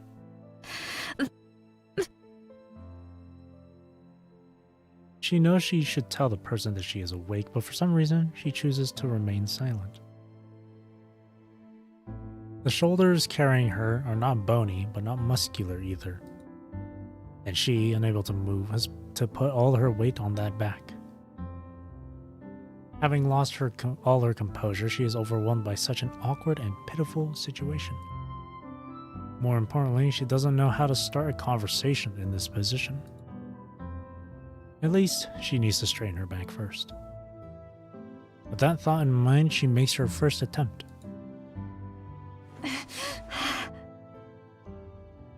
Unable to hold back, a soft cry of pain escapes her lips. Finally, even the unresponsive person beneath her realizes that she has awakened. Zero. I attempt to call out that girl's name. A moment later, I receive a faint response from her. Why? Didn't I tell you to leave? Yes, but you didn't say to leave you behind. So, Her abrupt question leaves me confused. Wait, did she tell me to leave her behind? But I am leaving, right? Well... The sigh feels like a freshly fallen snowflake, cool yet soft. It is hard to determine if the sigh stems from regret or some other indescribable emotion. After a while, she has stabilized her breathing and speaks again. I'm sorry. Before I can say anything, Zero's voice comes from behind once again.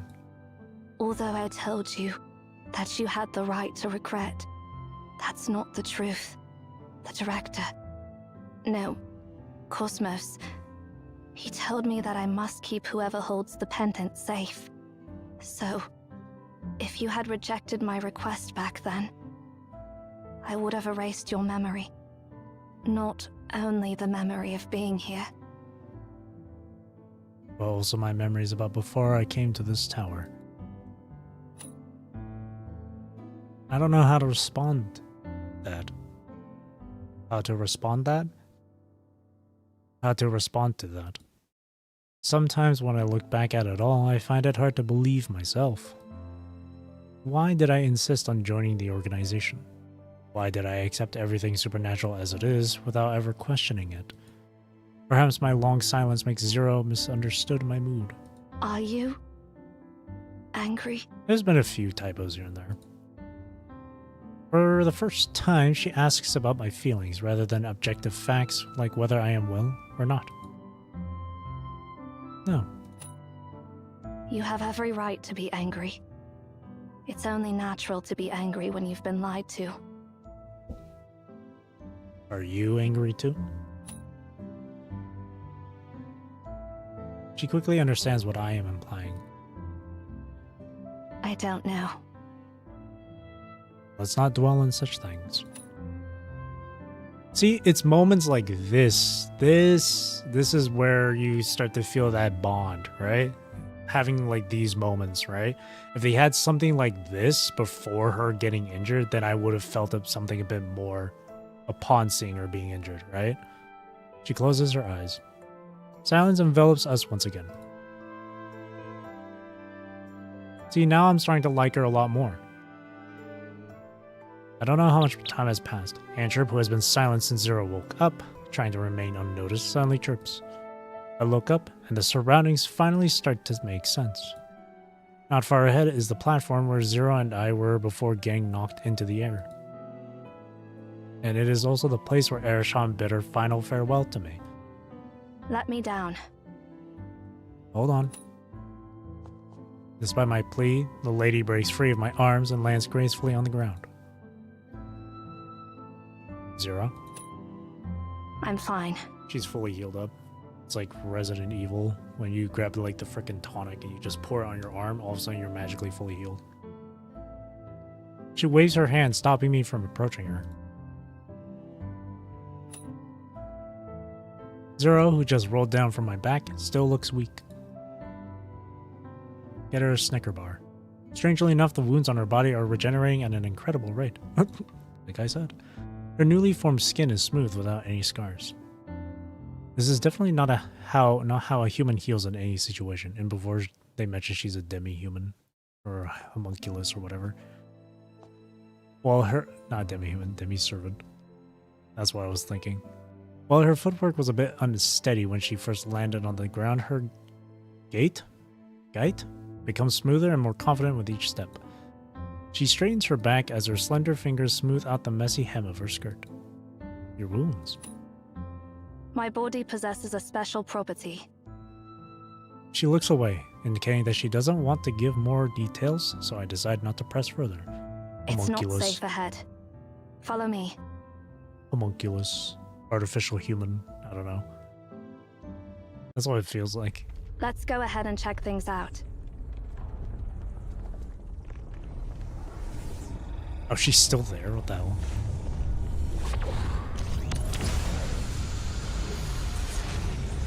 That was...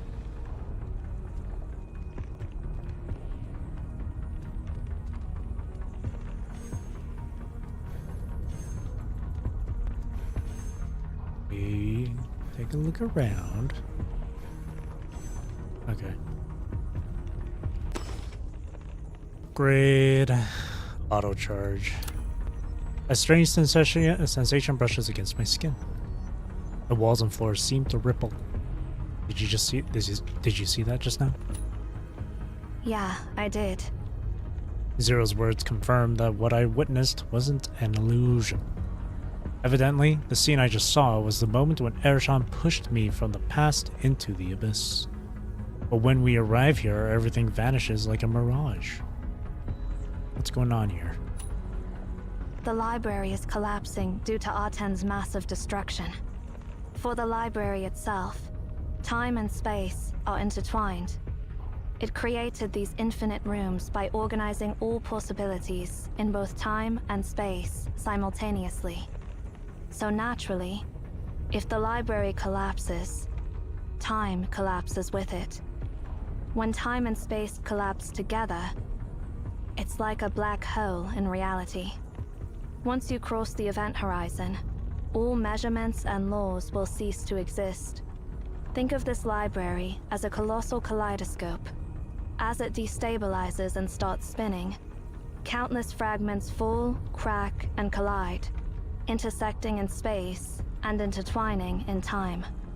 What you saw is probably the time sector from when you first encountered Ereshkigal and Arten, merged with our current time. Can we use this to change what happened in the past? What resides within the light cone is destined. The collapse starts here, at the singularity of the black hole. All light cones will curve toward the singularity, ultimately leading to an impenetrable event horizon. Even if we can change the past, it is destined. It'll happen no matter what. What else can we do? Find Arten. This isn't over yet. Arten hasn't detonated itself. Because if it did, everything here would be eliminated. We still have a chance. We can't change certain events, but we can try and diverge it into something else. Change the outcome even just slightly. Where do you think it could be? It must be at the starting point, where the beacon is located. No anomalies can resist their instinct to get close to the beacon.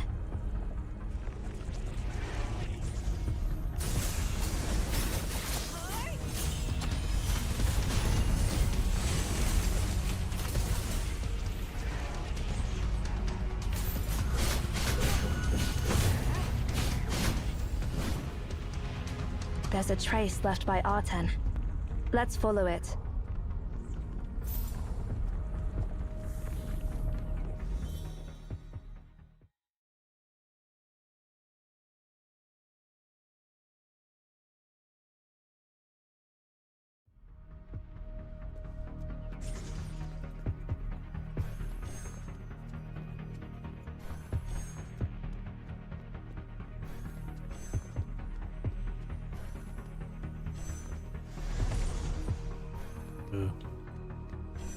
But there was a chest.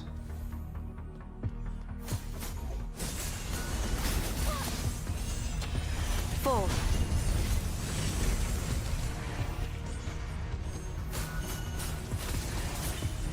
Nobu! It's been so long. I hope you've been doing well.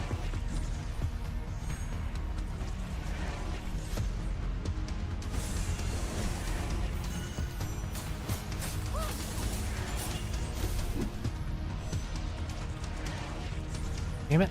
I want to get to this freaking... There. There we go.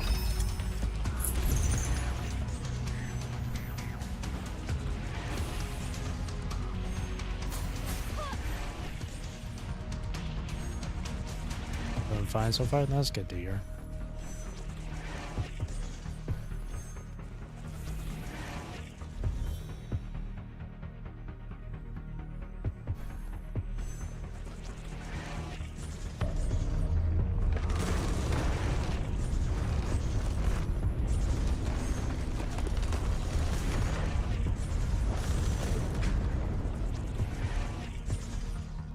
Sounds of collapse echo from all directions, all distances. In dimensions beyond human perception, shards of time collide with those of space. Numerous waves of peculiar ripples sweep through the corridors, akin to the aftermath of invisible raindrops falling and stirring. I halt in my tracks. What's wrong? We've been here before. Own a PC now? Nice!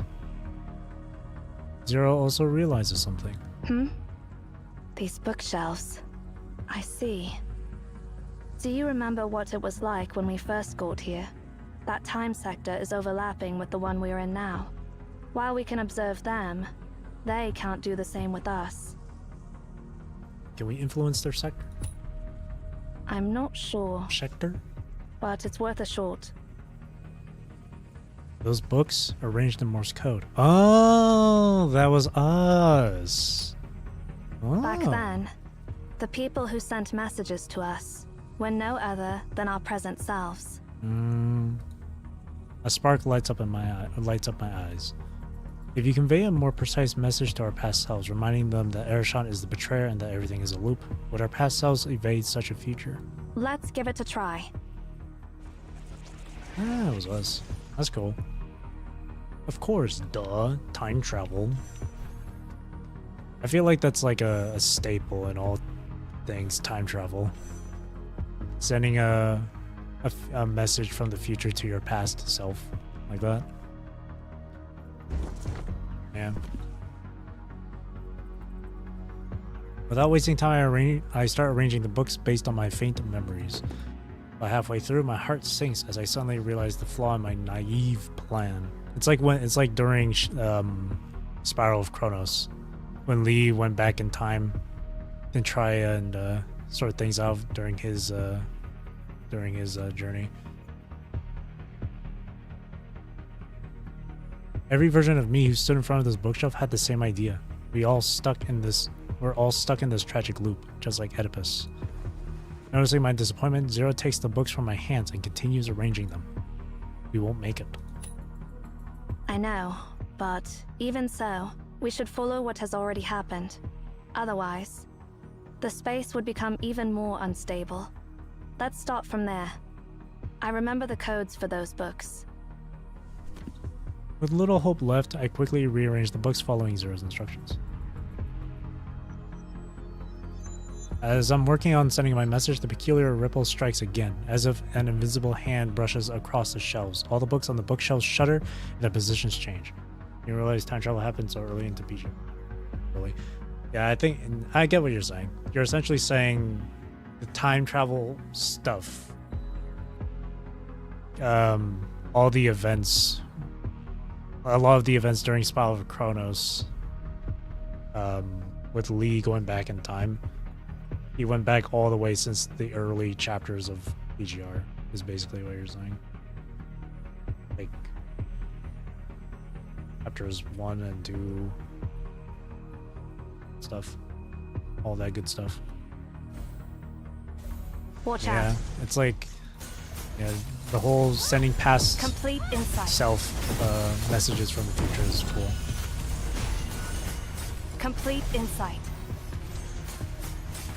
It's like they said during Fluttering this wings. chapter, like, no matter what you do, it's all predetermined anyway.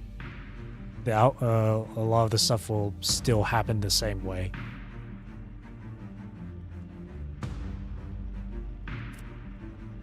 The only thing you can change is the stuff that you haven't foreseen. In this case, the furthest into the future we got to saw was Ershon pushing us off, telling us that we should find Tasney to deactivate a 10 or whatever. That's the furthest we can go from seeing into the future.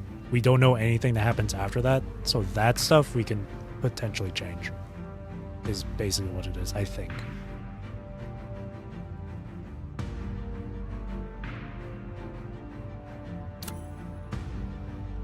Inside the cone of light.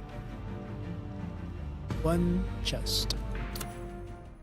Do not trust Ershon has been shortened to do not trust her due to lack of time. The distortion is over. This bookshelf now contains the books only from this time sector. Let's go.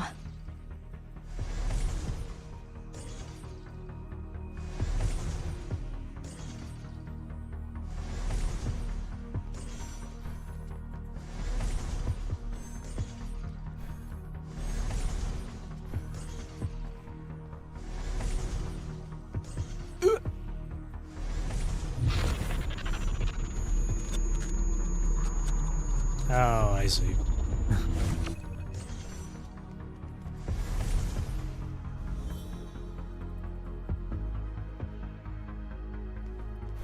Remember? The second suspicious bookshelf is right here. They added an extra H in the word bookshelf there. I noticed that. That's funny.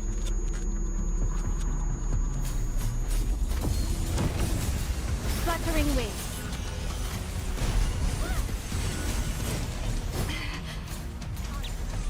End it all.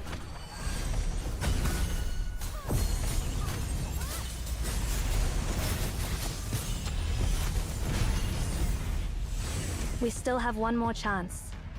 Let's go.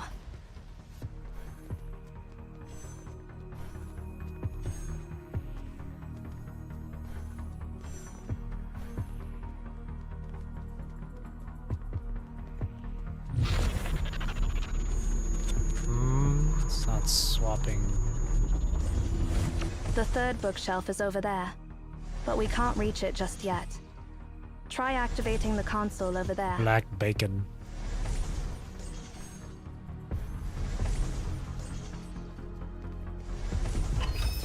Got it. Memory optimization. Yeah, beacon.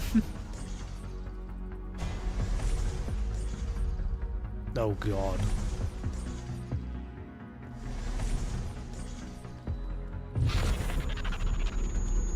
Nope. Or actually, wait. Ugh. Nope. There we go.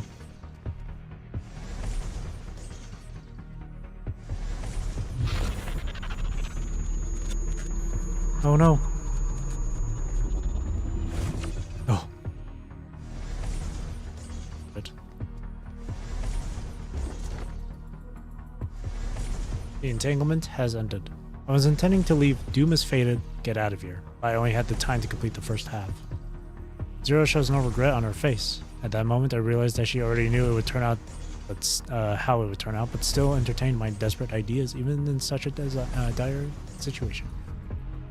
What resides within the light cone is destined. Even if we can change the past, it is destined. It's a simple truth, but humans can't resist trying to defy destiny and end up becoming its slaves. Let's keep moving. Yeah. Yeah, it legit just feels like after going through Spiral of Chronos, or going through the story of Spiral of Chronos, these devs for Black Beaverkin were like, we should do a story revolving around that whole entire concept.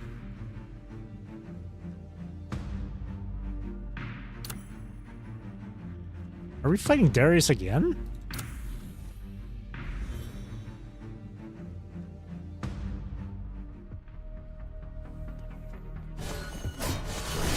I didn't notice if it showed that there was going to be a chest. She can't hit. That's her in another time sector before the library class. We can observe them because we are the singularities. Huh? Who's there?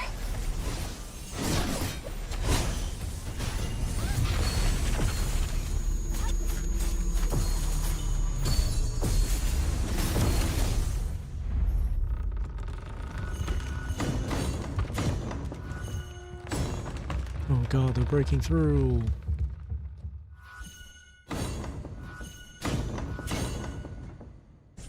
More and more formless are swarming in. Oh, that's what they're called? Formless? I thought they were just anomalies. At this rate, Arashon might not make it before our past selves come to help her. Just let nature take its course. Did it change anything though?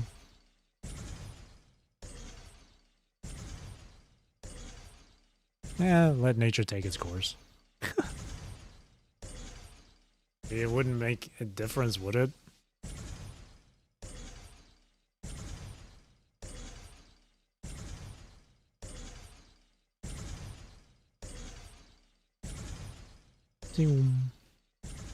What happens if I say the second one? If we let Arashon bite the dust here, a whole betrayal thing wouldn't have happened in the first place, and a 10 wouldn't have been activated. All the conflicts would be wiped out once and for all. I clenched my fists, trying to push away memories of the moments I shared with Arashon and her helping hand reaching out to me. Oh, come on. It wasn't... Again, there wasn't a whole lot of moments where we got that close with Arashon, please. A lot of the times, Arashon was kind of like a sarcastic douche to us. So it's like, come on. She had a few good moments, but every other time she was kind of rude to us. I'm sorry, but I'm not following your advice this time. Ah, you're Smash too nice. that pillar. It'll hold these things back. You're too nice.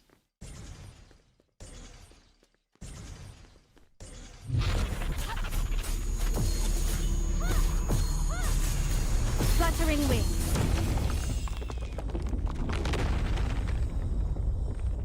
That's another new gacha game. Farewell, Arashon.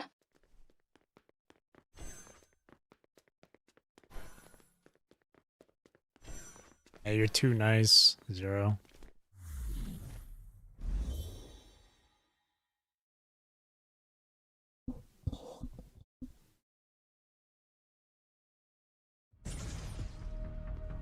Let's follow Arten's traces and keep pushing forward.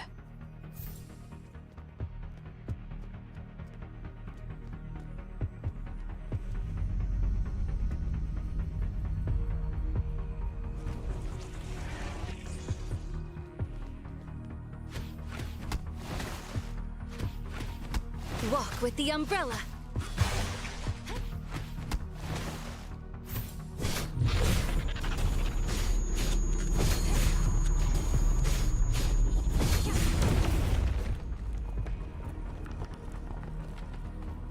breaking through. They got Now through. I understand. We were the ones who broke the doorway and stopped Sarvis from attacking us. Be careful. It's not safe here. Oh, that's something.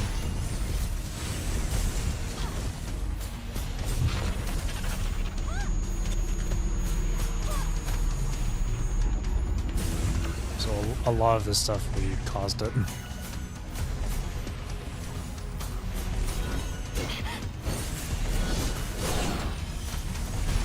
I would let her die, right? Like we didn't get that close with her, so who cares? MC had the right idea, Complete but insight. Zero just had to be nice.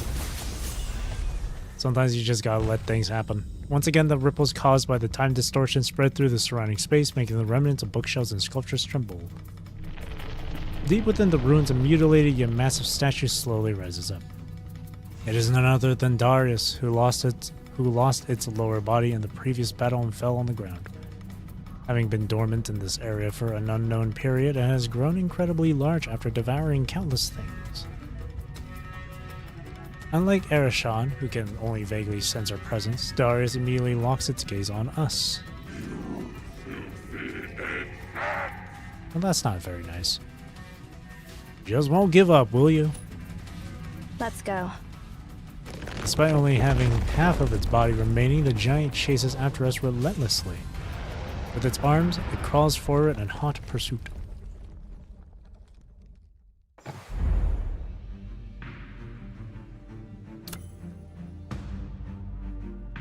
The 9 billion names of God.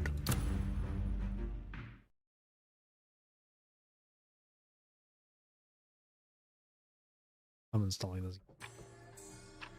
It currently does not have its own client. You can get it through emulators like Nox Player or Memu or whatever. I don't know about BlueStacks. I'm playing this through the Google Play Store launcher thing that you can that's available, but it's in beta and it's not the greatest thing. So if you're perfectly comfortable using emulators, I would suggest using an emulator to play this game, because the Google Play thing is just not that great. Yeah, Nox is another one. I think plenty of people are using Nox to play this game. I do wish, I've said this so many times before though, I do wish this game had its own PC launcher, because I just generally don't like emulators. And playing this through the Google Play launcher thing is ass.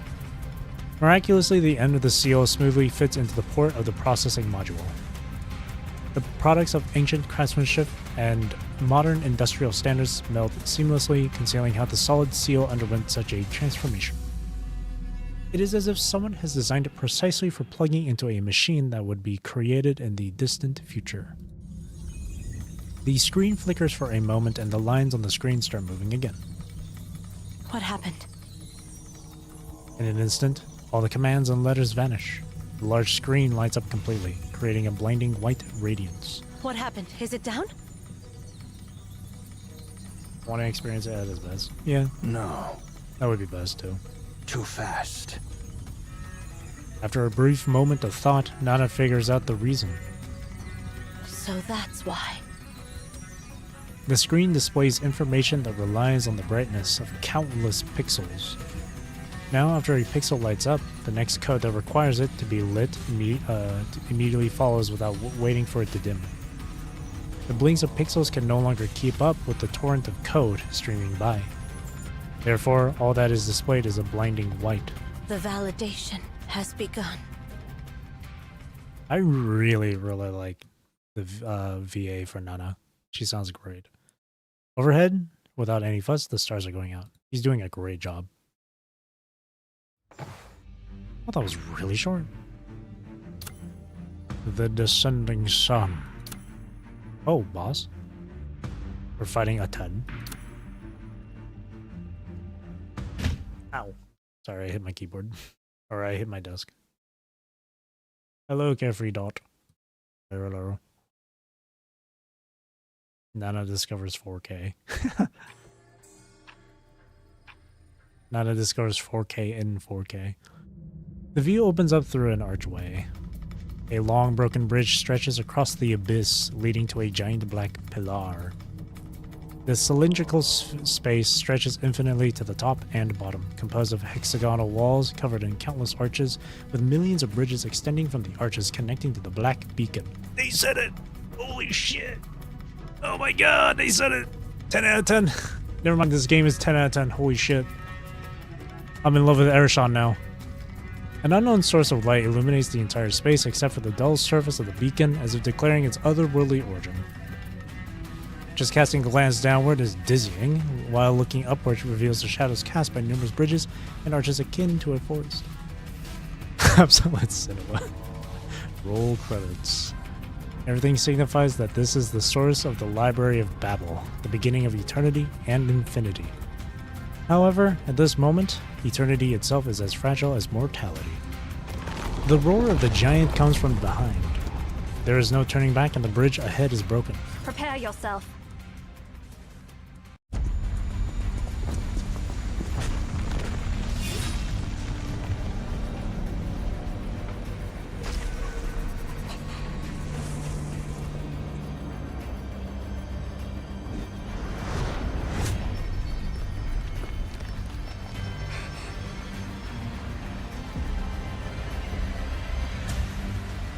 We've got to stop it right now. Fluttering wing.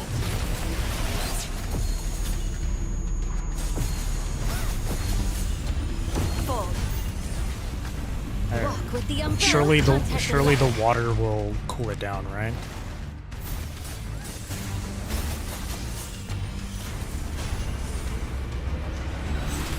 Complete insight. Fluttering wing. Fall. Walk in the rain.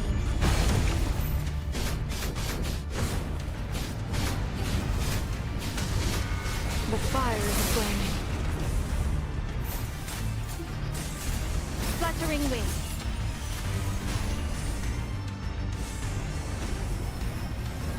Oh, I'm staying out of that.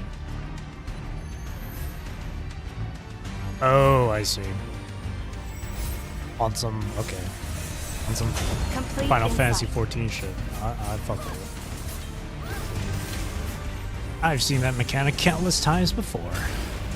Complete insight.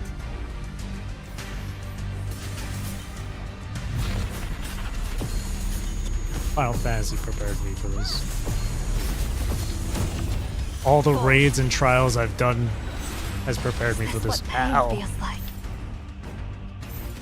Walk with the umbrella. Walk in the rain. Onto. End it all. Fluttering wing. He's a fire in its laser. It's a fire in its laser. Fall.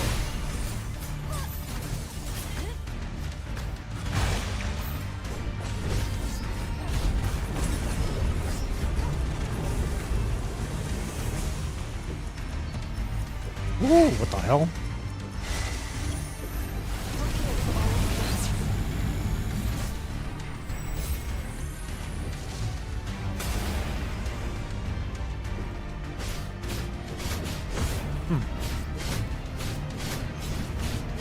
I'm the MMO. I got the MMO experience, bro. This is nothing to me.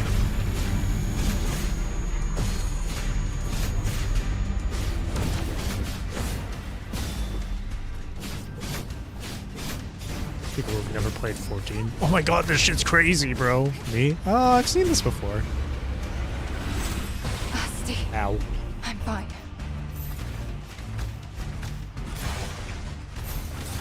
Fluttering wing. Fall.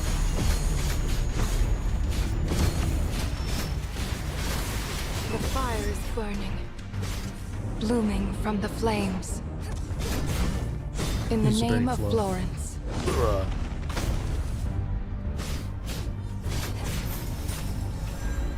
See? I've seen this before.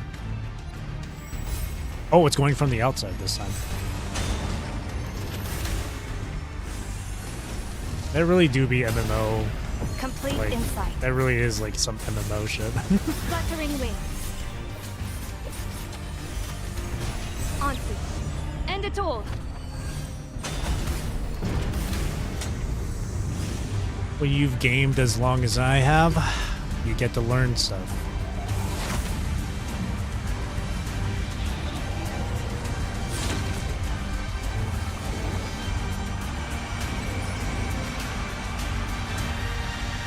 Did we get the code? Okay, this, unfortunately, I was spoiled with. I saw a clip of this where you're running along the bridge. Verification has started. Let's catch up to it.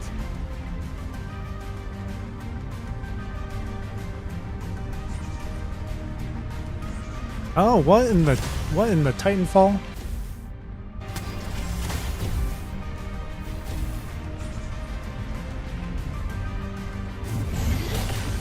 This is we're doing Luna's story right now. The switching.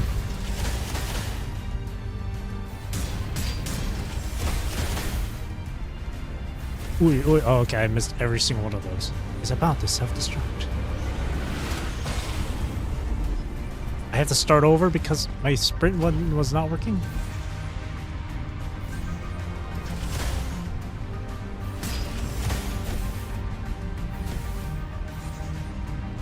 Oh, because I was hitting shift, not spacebar. I forgot that spacebar is my dodge. Jesus.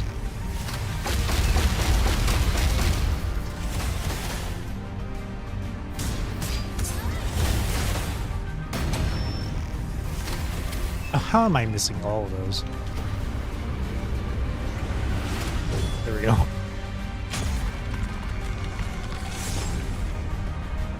That was a really cool sequence.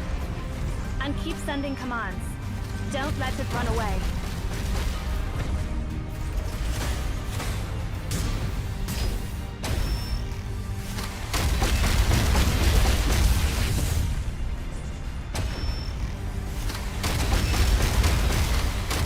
It's kind of awkward doing this with WASD.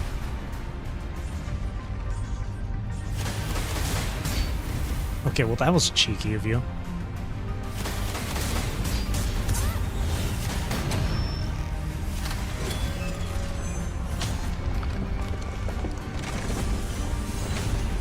Heterots are going crazy right now. A peculiar ripple emanates from Zero's wand. It is a vortex formed from glowing characters. The library is listing and outputting all possible commands. She's it's she's so monotone, it's funny. All of that happening and she's reading that as so calmly. Surrounded by the infinite characters, Aten's movements are stagnated for a moment. Just a moment. Just for a moment.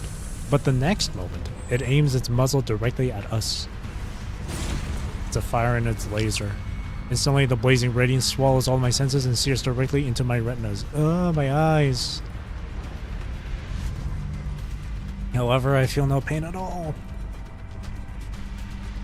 It's as though my nerves have been burned to ashes before any signal can reach my brain. Zero becomes a tiny silhouette in the depths of the radiance and then gets swallowed up. The blazing sun that once raised Eketaton to the ground, the plague that once set Ephrathah ablaze, lights up once more in the depths of the Library of Babel. However, that is not the end.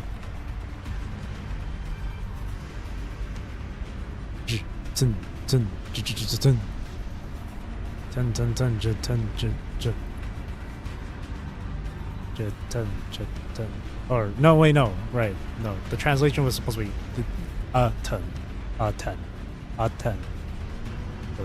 So basically, it was 10 10 10 10 10 10 10 10 10. Countless characters have encircled the searing light of a 10. The characters flow unceasingly as if they were the mighty river of Memphis. Yeah, now it's getting really good. Yeah. Little by little, drop by drop, the characters merge into a magnificent waterfall that rushes down in an instant. What happened in the past is once again reflected in the present.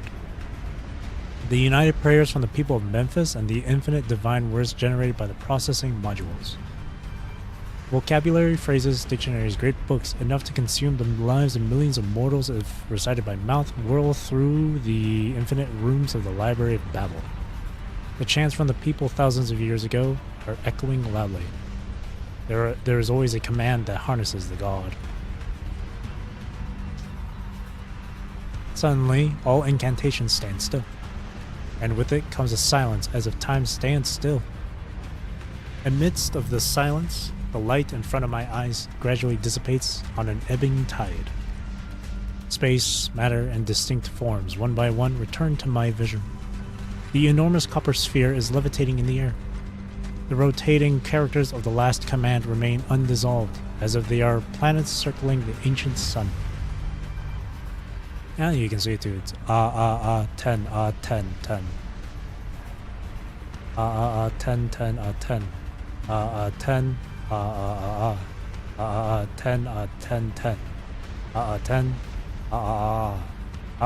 10, 10, 10. Why can't you just do this binary, man? 011101. Bless you. Bounded by the elusive divine words, the god of unknown creation is shackled. Verification successful. Arten has stopped.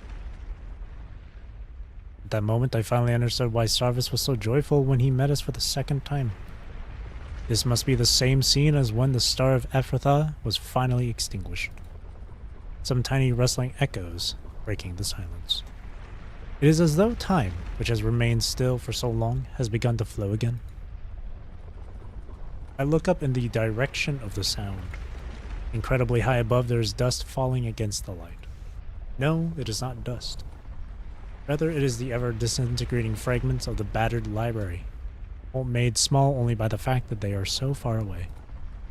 Soon the broken walls start falling like a torrential downpour and the space itself starts to tremble. This realm is about to reach its limit. In merely a few moments, knowledge accumulated from thousands of years, all those truths, lies, and prophecies that will never be actualized, along with the vastness of texts generated by the library itself, countless volumes that have never been read from their creation to extinction, will be sinking together into eternal oblivion. If you showed a gacha player this library, they'd probably faint, or maybe die on the spot, because that's a lot of reading. It is said that all things will become clear before one dies. Now, what the hell? Histespes Darius knows this to be true. Who am I? He examines himself in confusion, and all that comes into its view is a mutilated body. Why am I here? He looks around in confusion, as a myriad of things he knows so well and yet seem so strange are falling alongside him. Where am I going? Nothing but silence envelops the world. Gazing into the bottomless abyss ahead of him, he suddenly realizes that this is the end of his long journey. Wait, what? He suddenly realizes that is the end of his long journey. Okay. The inevitable end of his destiny. Death. Then everything becomes clear. He recalls everything. He is Histespes.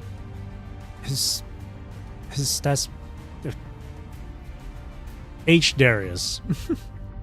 He was the son of King. Yeah, the most prominent figure in the court of Obed. Obed. No, not Obed. Obed. Obed is a character from the TV show Community. He was the Emperor Darius, the ruler of the vast land of the Roaring Lion. He was the king of all kings. That role goes to... Pretty sure that's supposed to be... Oh wait, no. Saber is the king of knights. Gilgamesh is the king of heroes. Oh, King of Kings is supposed to be Ramses, whose remarkable achievements had been witnessed by the magnificent waterfalls of Memphis. He was the master of the ancient sun, although it had never yielded to his command. However, 3 Emeons, claiming to be from 2,500 years later, deceived him, extracting the secrets of divine words. Get pranked. Because of those Emeons, he lost his throne, his warriors, his army, and ultimately his dignity as a king. After waiting agonizingly for hundreds of years, he encountered those deceivers once again, only to be crippled by them, relying solely on his hands for mobility. Somehow these deceivers quickly returned to meet him for a third time. He followed them, arriving at the location of the Black Monolith. Upon reflection, he realized that the monolith was likely the origin of the tower, the only thing befitting such a miracle. Then fate whimsically turned the library upside down and flung it to a distant module, undergoing a complete reversion. There he endured a prolonged existence. No longer could he traverse the battlefield with swift movements chasing his prey like the lion of Obed. His crippled body confined his soul like a prison. However, he would never forget those deceivers. Despite his losses, he still possessed patience, intuition, and instinct. Time was on his side. Since those deceivers claimed to be from thousands of years in the future, he was willing to wait for thousands of years. He would wait until their birth, their tenure as Emeons, their arrival at the Library of Babel, their deceptions through countless ages, and every encounter they had with him. His Tazpes. Okay. Interesting. Eventually, the Wheel of Fortune would bring them back to him for a final encounter. His Tazpes. During his confinement, the passage of time was immeasurable, or perhaps the very concept of time eluded him. During his eternal expedition, pain and hatred became increasingly clear in his mind. Fortunately, fate was merciful enough to reunite him with the deceivers for the fourth time where it all began. Finally, he reached their time, 2,500 years later. What an extraordinary achievement. Darius, the king of all kings, has triumphed over time itself.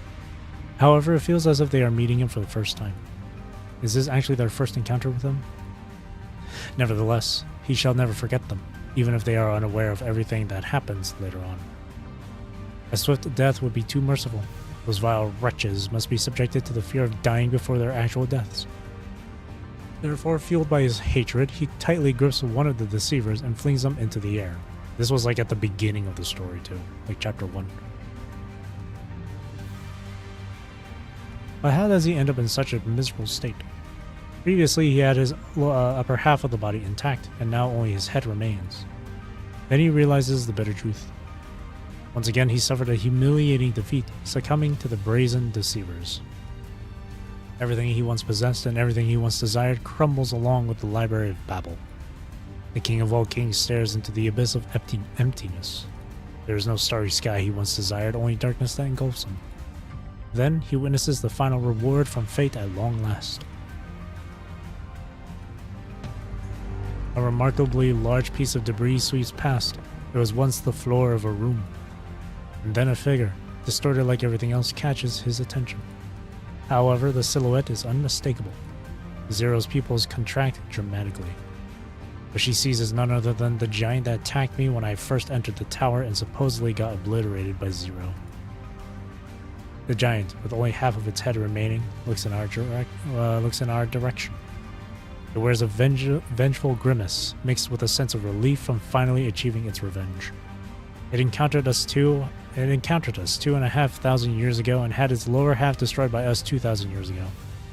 After arriving here pursuing our shadows, it has waited alone for 2,000 years before finally embracing another encounter with its foes. Its revenge, spanning thousands of years, now reaches its climax at this moment.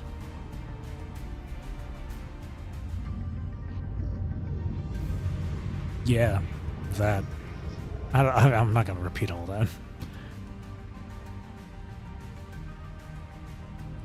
The spell dissipates, and the characters surround the ancient sun quickly fade away. The radiance of Aten dims. At that moment, the lines on its surface resemble embers, emitting an eerie hue. Like a dying breath, the enormous sphere begins to collapse inward. Zero immediately reacts and starts to repeat the command. Aten. However, it is too late. The lines crumble and the light dissipates. Before a dying star meets its demise, its thick plasma atmosphere free falls toward its core under the force of gravity. This is what happened, is happening, and will happen to a 10. Its mass continues to compress, its shell converging to its limits until, finally, there is a momentary pause. Inside the ancient nuclear reactor, the atomic structure shatters and unfathomable energy violently smashes the confinement that has lasted for thousands of years. It's as if a supernova is erupting. Surges of light and heat flood the entire realm like an ocean. Well, let me tell you a story. So you want to hear a story? A story about the sun. Thanks, Marcus. Once, there were prisoners who had been living in a cave, bound and facing the cave wall since they were children. They couldn't turn back, see the exit of the cave, see themselves, or see the other prisoners. For the rest of their lives, all they could see was the wall in front of them. Beyond the cave, the sun shone brightly, and its rays illuminated everything. The objects outside the cave, favored by the sun, cast their shadows on the walls of the cave. The prisoners saw these moving shadows, mistaking them for real creatures. They believed that those shadows constituted the real world.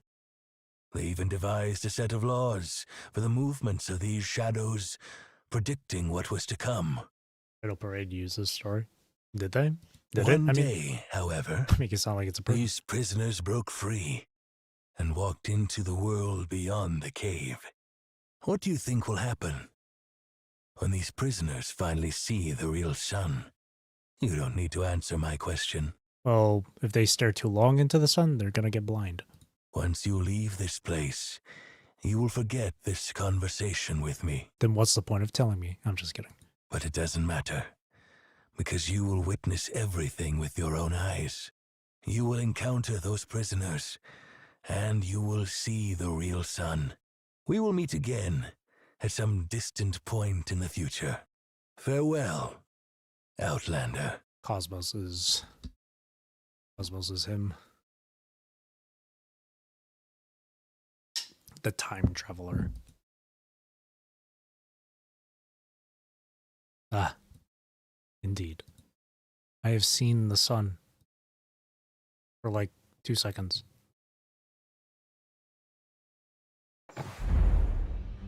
Wow. The Tower Tapels.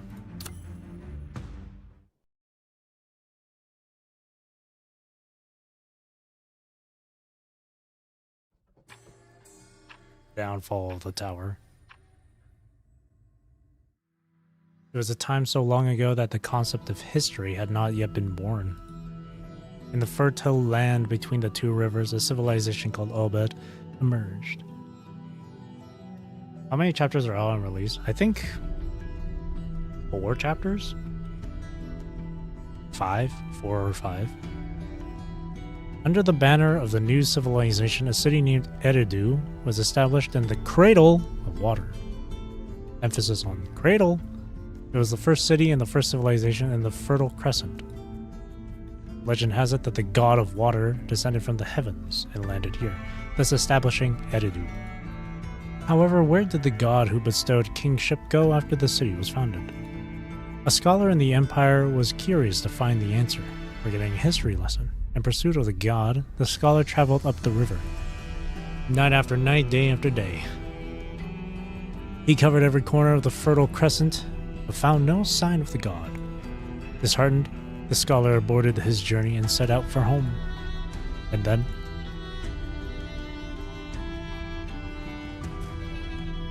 on his way back, he witnessed a shocking black shadow stretched across the center of his path.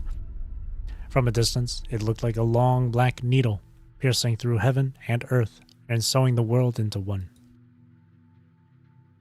Upon closer inspection, the long needle appeared even more magnificent than he had imagined, resembling a black monolith. The monolith is incredibly smooth yet devoid of any shine, resembling a piece of mirrored night, blending the contrasting concepts of brightness and darkness. Ooh.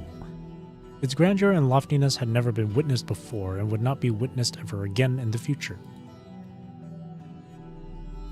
It's a beacon, and it's black. All the most skillful works made by Imperial craftsmen paled in comparison to 1/1,000,000th of it. Where did it come from? Where did it go? Where did it come from? Kanaijo. Who created it? Why is it standing here? The world remains silent in the face of the scholar's questions. The monolith, like a riddle thrown down by the gods from the heavens, silently loomed over the scholar. Despite his awe and reverence, the scholar, driven by his desire for the answer, touched the monolith.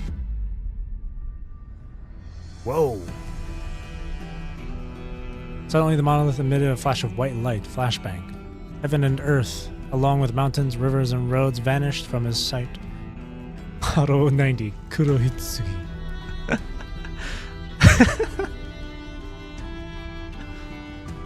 Heaven and earth, along with mountains, rivers, and roads, vanished from his sight along with the monolith.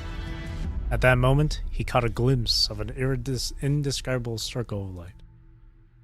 Odo no 99, Kurohitsugi. It was an abstract shape that would have eluded any scholar's comprehension. He vaguely realized he had encountered a higher being, but the glimpse was fleeting and everything disappeared once more. In its place, a peculiar room materialized. We're inside the Millennium Puzzle. The room existed both within and beyond his understanding. It was a square room constructed of mud bricks, unlike any other building material known to the scholar at that time. For some reason, in the center of the room stood an empty shelf, a reed pen, and countless clay tablets. Who built this room, and who left those tools here? The scholar had no time to ponder. The empty shelf must be filled, just as every question must have an answer. One scene from Interstellar. The scholar's mind became consumed by this single thought, as if the gods behind the riddle were whispering in his ear. Hence, the scholar embarked on the task of recording his life's insights on the clay tablet using the reed pen. He wrote with unwavering duty. Once he finished the first clay tablet, he placed it on the stone shelf. However, the feeling of emptiness in the scholar's soul remained unresolved. So he raised his reed pen and continued writing on the second clay tablet. The clay tablets were inexhaustible, and the reed pen never wore out. The scholar wrote for an extensive period, oblivious to exhaustion, hunger, and the passage of time. As the first shelf was filled with clay tablets, another shelf materialized out of thin air. This was followed by a third, fourth, fifth, and so on. After all the shelves, and even the room itself, were laden with clay tablets, the three walls vanished, revealing three passageways that led to three new rooms. By offering one's knowledge, one would obtain the god's mercy and the privilege to use this realm. Finally, the scholar comprehended that he had stumbled upon a miracle. And so, pointing to the land, the scholar declared, "Come to me. We shall erect a tower here." And so, the tower ascended towards the sky and knowledge flourished within its walls. And so, foundations were laid, pillars were erected, and walls were constructed. And so, materials including brick, cedar, and stone, and professionals including artisans, boatmen, and miners flocked from all directions. And so, a miracle took root in the earth and grew with the passing years. Conquerors came and went, and empires rose and fell. Dynasties changed, and so did the thrones. Only the tower stood as a testament to the passage of time. And so, oh my god. God damn it. And the construction of this tower persisted. Day after day, year after year, generation after generation. Oh my god. And so, the tower will eventually reach its completion. I shouldn't have repeated "and so many times earlier. It will inevitably meet its downfall. Such is the fate of this tower to the heavens. Within the tower, a tale was passed down. It was a tale of the god of the sun. On the first day, when Akhenaton, the city of eternal night, lay enshrouded in darkness, it emerged as an answer to the fervent prayers of its devoted subjects. Its radiant light permeated the vast expanse of the world. On the second day, it glimmered with a brilliance surpassing the eye of Leo, refusing to partake in the celestial dance of the other stars. Beneath its radiance, all living beings flourished. On the third day, it unleashed its divine wrath, desiccating streams, withering grass, scorching roofs, and razing Akhenaton to the ground. On the fourth day, news of its awe-inspiring power reached the king of all kings, who retrieved it from the river and presented it within the tower. The immortal army embarked on its ultimate expedition, driven by a thirst to unravel its secrets of immortality. On the fifth day, it transformed into the undying star above the Philistine Sea. Witnessing its splendor, the three sages from the east hastened on a pilgrimage to Ephrathah to pay homage to it. On the sixth day, it was retrieved and returned to the tower by a maiden who understood her destiny. Within the cosmic tapestry that held the answers to all questions, the star concluded its final luminous journey. On the seventh day, the Lord proclaimed, "Let it rip."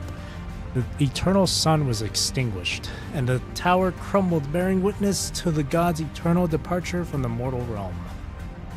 From that moment onward, the universe stood bereft of deities and guiding laws. Consequently, divine retribution ceased to manifest.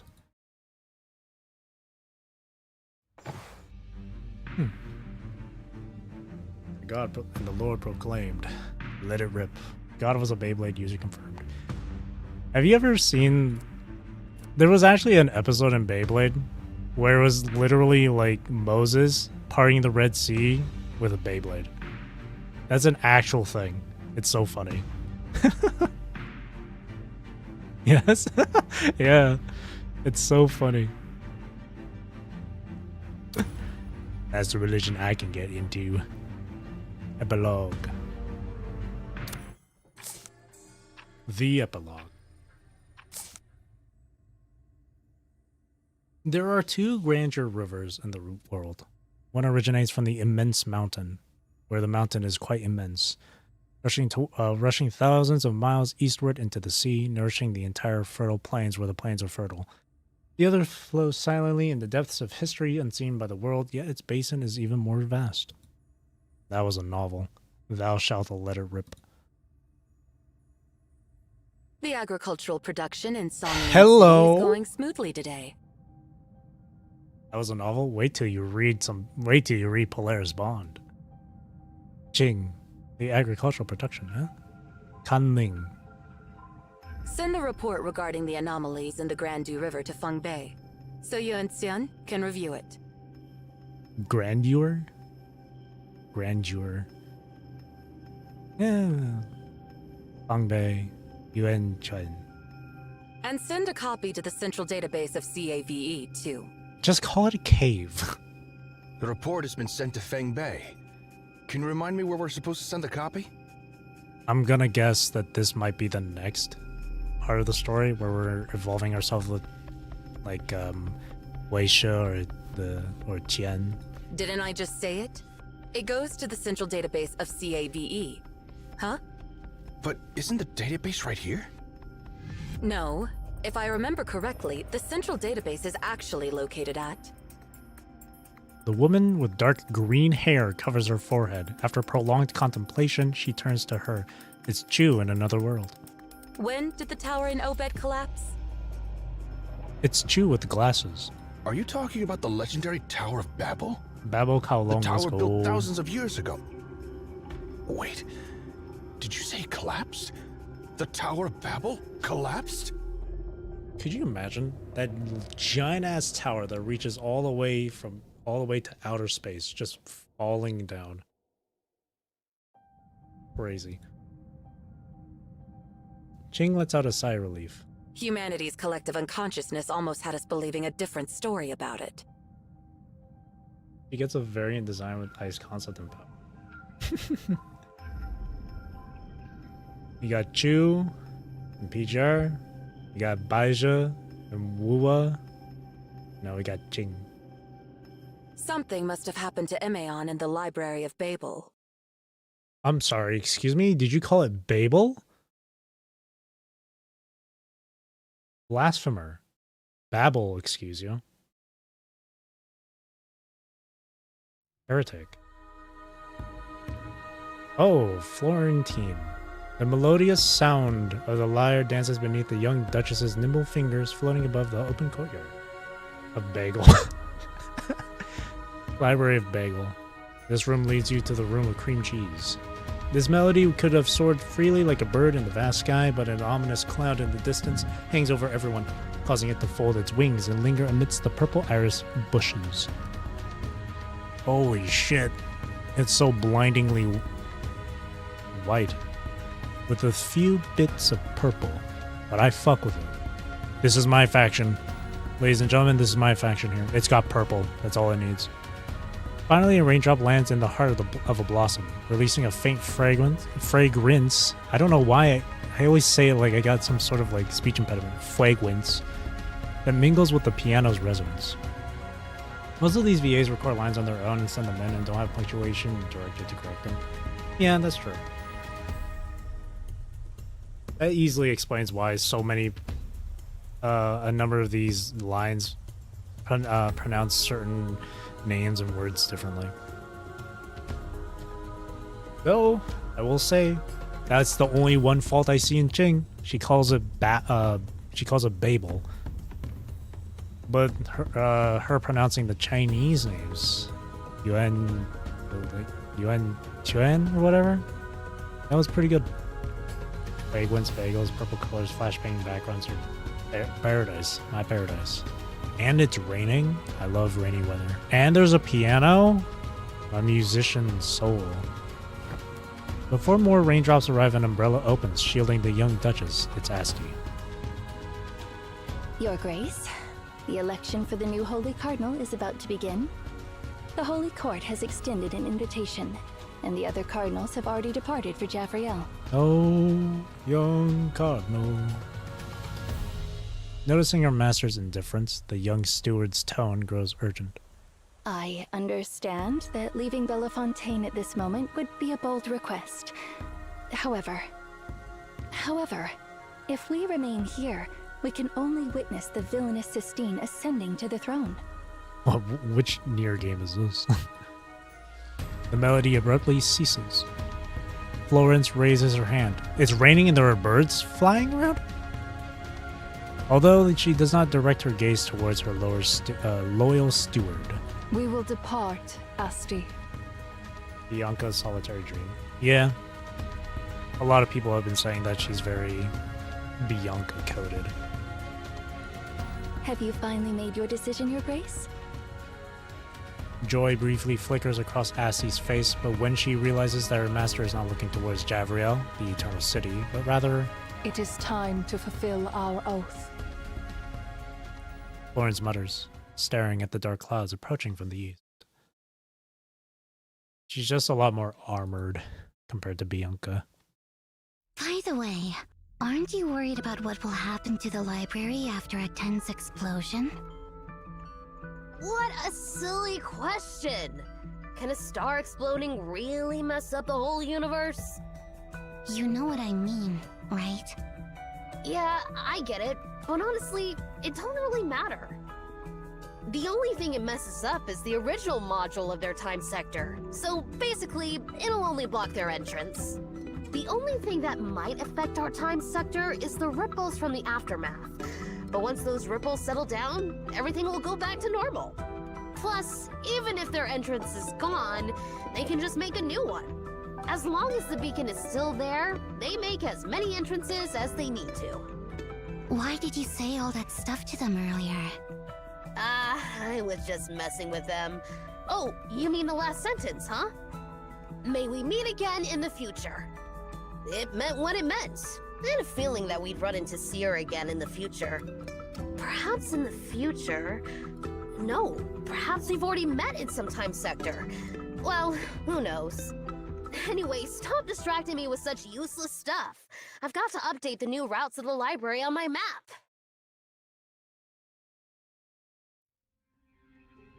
Dust swirls as day turns into night, blurring the line between sky and earth. Several figures emerge from the haze. The leader steps on the remains of what was once a tower, now reduced to broken walls. The fragile bricks crumble at the slightest touch, turning into scattered dust in the air. The more magnificent something is, the more tragic it will be after it collapses. Cough, cough. The person covers her mouth and nose. Curse that pole starer starts to Pole starer? Pole starer? Pole starer? How dare he give me such a stupid task? And don't even get me started on the god of the sun. There isn't even a single intact brick here. Am I supposed to recycle air or something? Her words come to an abrupt halt. Who are you? A harsh wind cuts through the swirling sand as if thunder is splitting the dark clouds. Everything becomes clear once again. Gradually, the figure of a tall woman becomes visible. Well, look who we have here.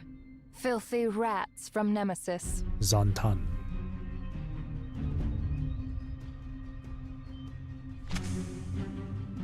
The woman closes her fan, making a sharp sound that catches everyone's attention. She got that fit.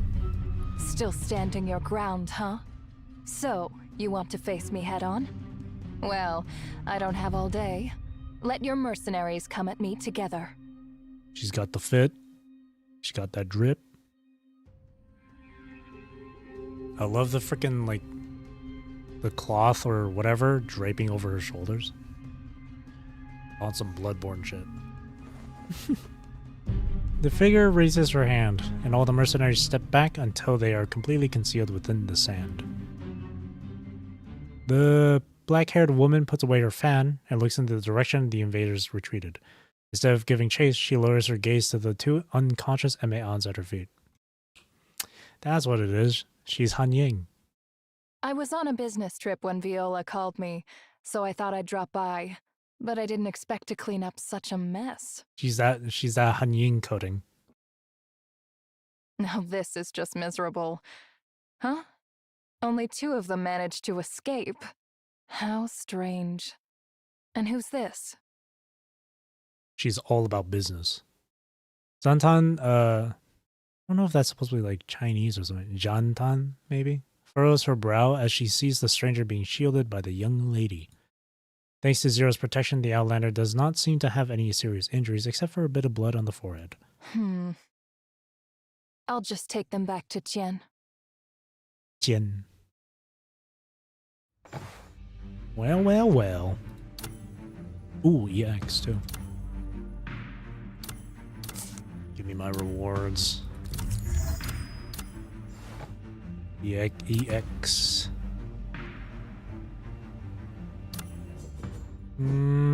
Grab Asti here. Come, rain or sun, the umbrella is always ready. Man, no one's got Nana. Everyone keeps using Ereshkigal. The rat. Ereshkigal the rat. The Nemesis rat. Why are y'all using her? Oh, actually, I should use Viola. I once had partners, but they all eventually... Bring Hefe. Hands-on testing is essential for any craftsman. Oh yeah, it's kind of like how... Yeah, when you level them up to a certain point, you get these like alternate color, outfits and stuff. It changes their hair color and their outfit color. So far, there's only been 2 like paid skins. There's one for Viola, and then there's this one. This one was very recent for Florence. I think this came out just yesterday.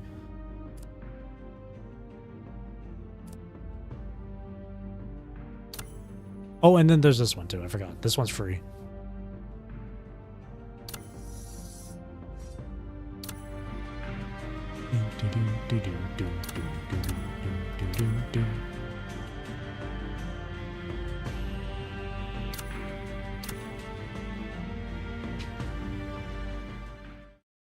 let's clear this EX. EX.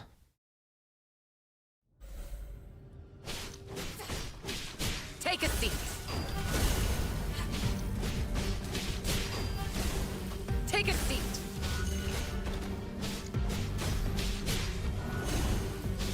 Rude person.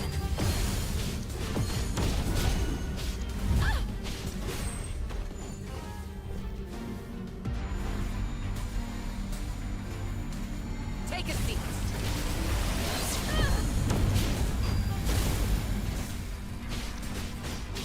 Alright, she works by having 2 of these down. There we go. Rude person.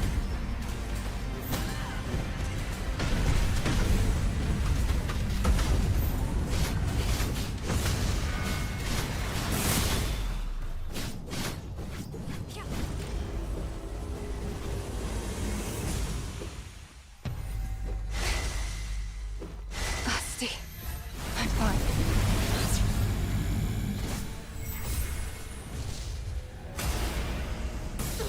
Oh, whoops.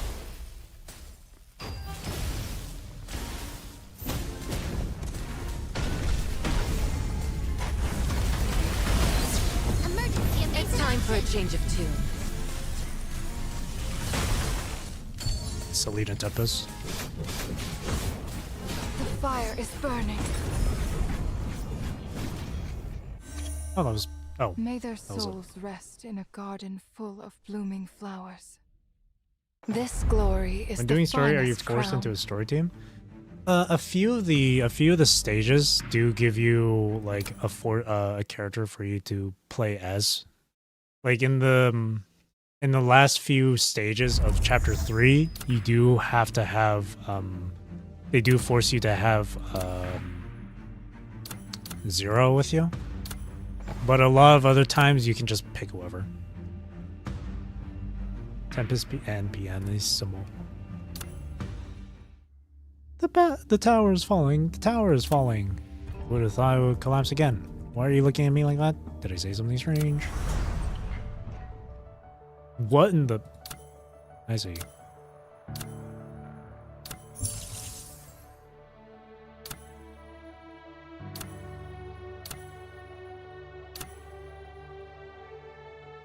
Got a city sim.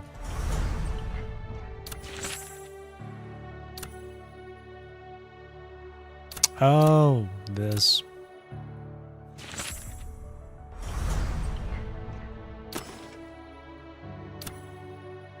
We're rebuilding it.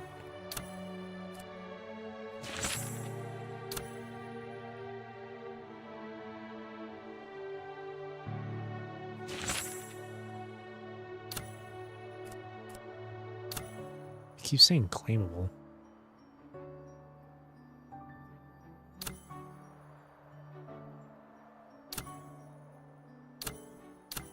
So can I just pick anyone here? Scholarly land, chance, noble path. Oh, these. Wait, what?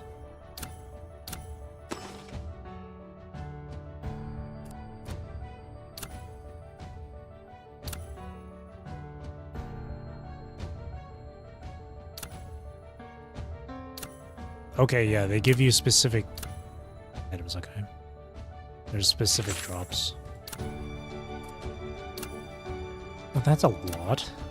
Oh, yes, I totally can read Chinese.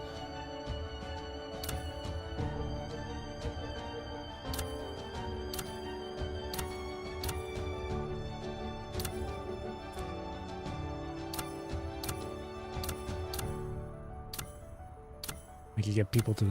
Look at all these Florences, Jesus. Only one support can be picked. Oh... Just do a quick dispatch, yeah. That makes it way easier and quicker. Wish I could do it for these too, but I guess not. I'll just pick these.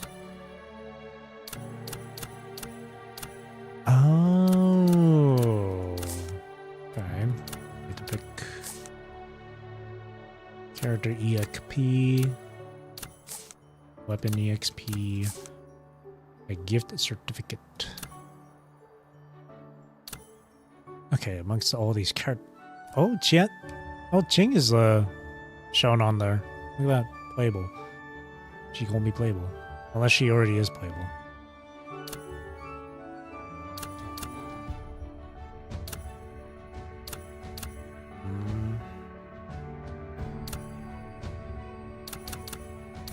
I don't have... I can do Florence and Asti. Okay. Florence and Asti. Just these two. Okay. I gotta bring another person. No duplicates. What? Fine.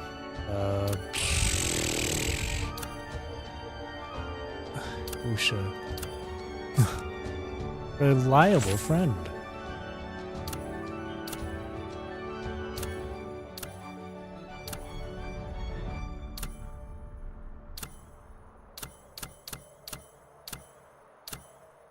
Oh, interesting. Here, we'll do these three. Assign class not deployed. Nani? To assist class. Oh.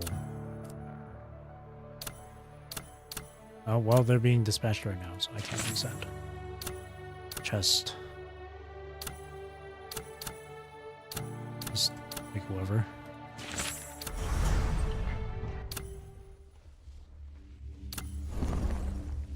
Claim. Claim. Yeah, there's a chapter. Oh, yeah, 5. Up to chapter 5. 5 chapters.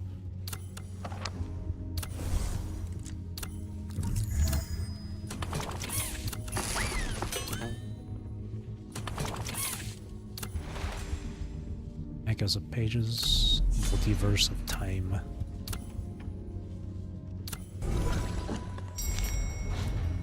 Claim these.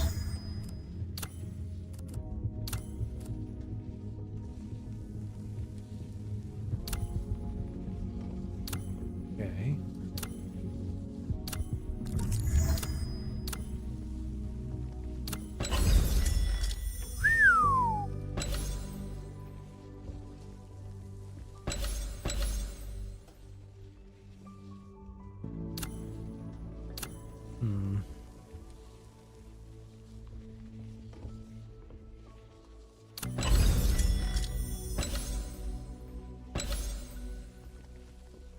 This has 7 days.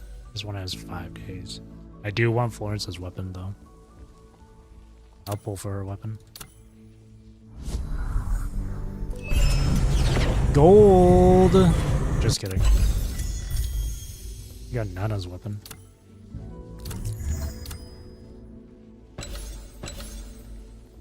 Too bad I can't select the weapon from here.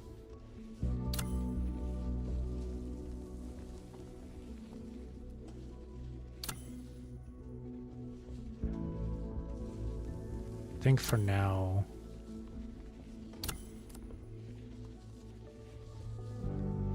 I do have Logos as my healer. Or no, I have Asti as my healer, but Logos can't do any heal at the moment. Unless I get her weapon.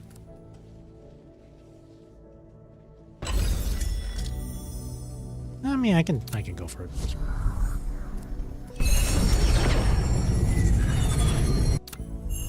Nice. Very nice. And want to get Viola too, so Putnam. I also want Nana. Nana's really fun to play as.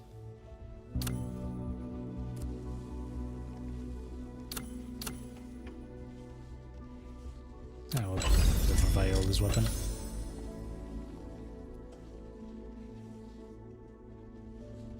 Oh, free. Free pull?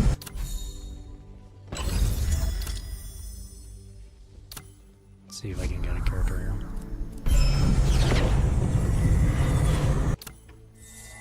Yeah, that's all unique. Oh, 2 characters. It's all unique weapons. basically what PGR has.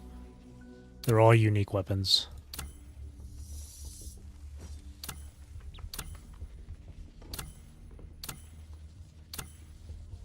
Can't share.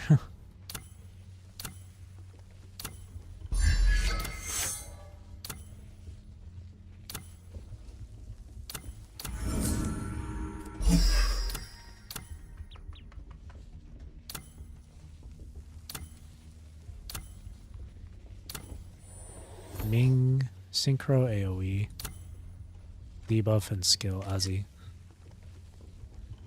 Cute. Meanwhile, I'm debating if I pull Lucia right now or wait till next match. Do it. I'm just kidding. I don't know. If you really need your fire team to be strong, like unless you don't, like if you don't have Watanabe, then I would probably say yes. But if you do have Epitaph, you can just stick with Epitaph. If you have Lee, Hyper Real, then yes, you can stick with that. Is Azzy new? Don't remember seeing her on. No, she's not super new. She was here on release.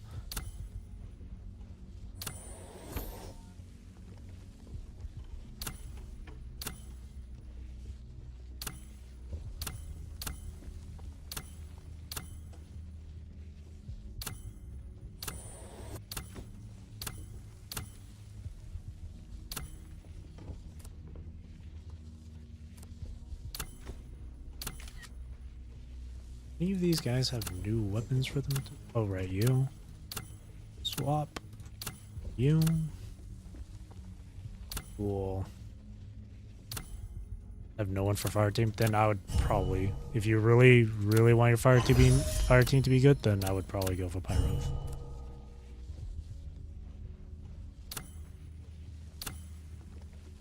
But now she can actually heal.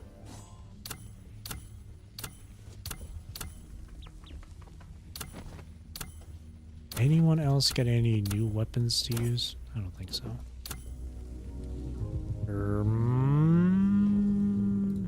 Mouse. Don't need these.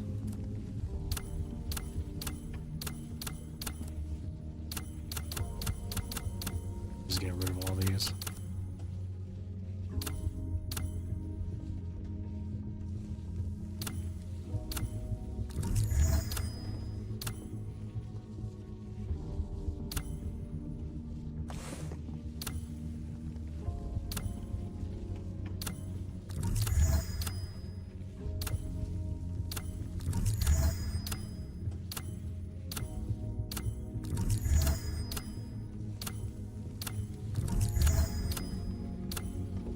One more.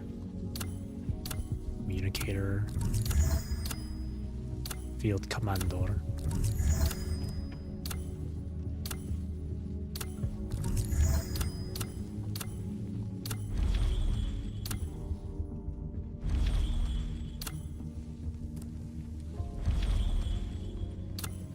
Just clearing up all these red dots here.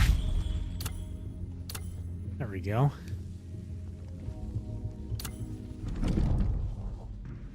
Explore. Tome of Fate.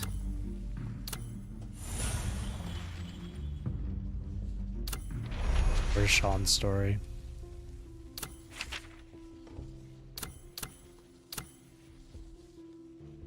Oh, interesting.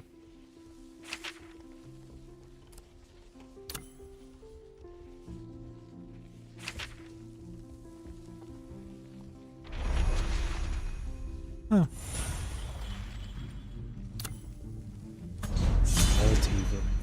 Infinite multiverse. Oh, what the hell? Oh, I see. Would you flirt or run? I would flirt. And then after a failed attempt of flirting, I would run. It would be both.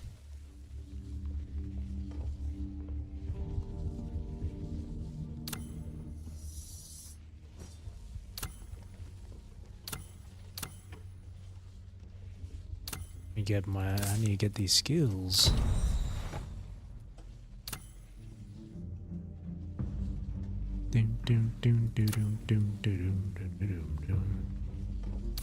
Asti, hand me the sword.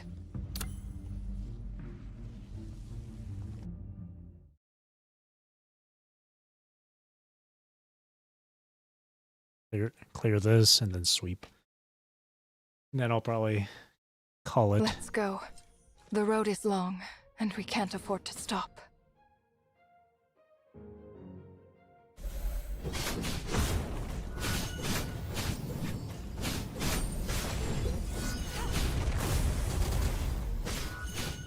Forgive all sins. Blooming from the flames. In the name of Florence. May their souls rest in a garden full of blooming flowers. This Purple. glory is the finest crown. Purple.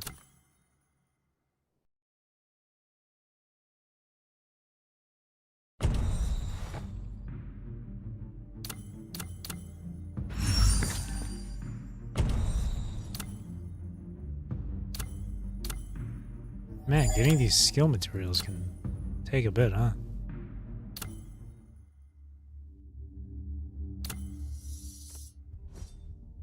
You know, I'll level... Actually, I'll do the tutorial for these ones so I can get the rewards from this too. Ming.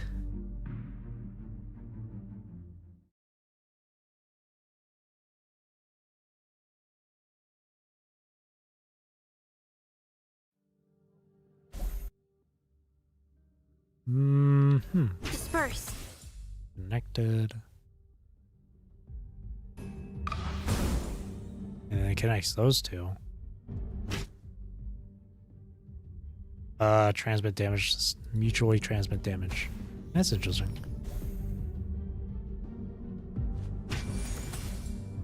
Transfix. What was that? I did a basic attack before she ported. Okay, lingering effect.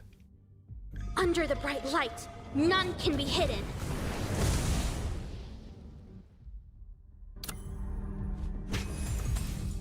How many characters can you link? Oh. Just between the two enemies, eh?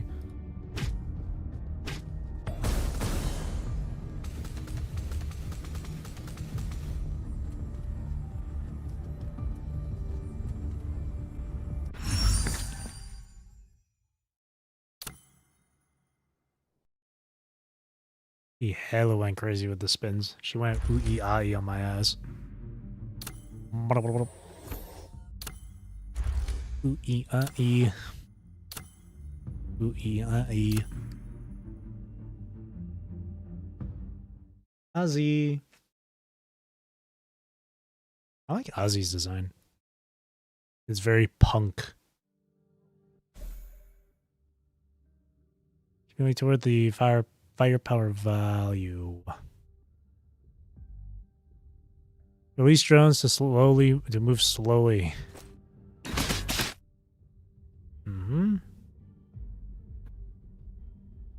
And press it Don't again. even think about escaping.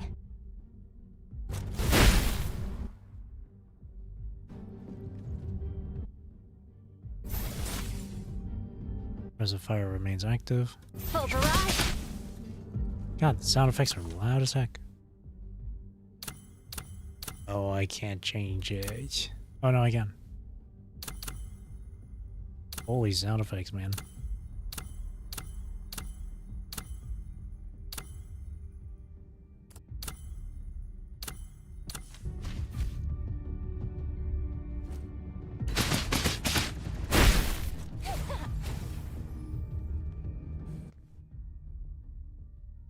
Target locked. Fire! It's up to you, Shakong.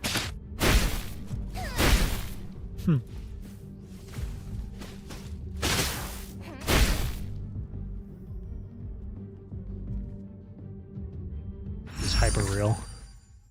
Female hyper real.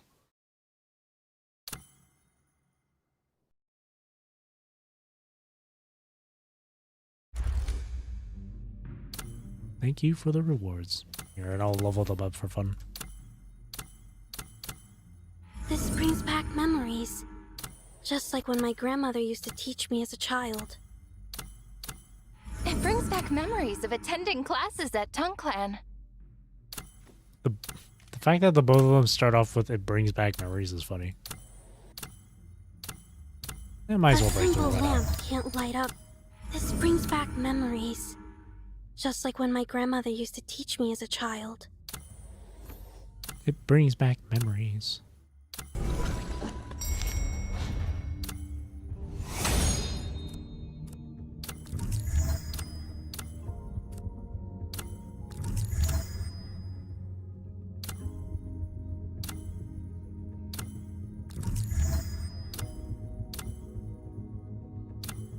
All right. No. Nothing else.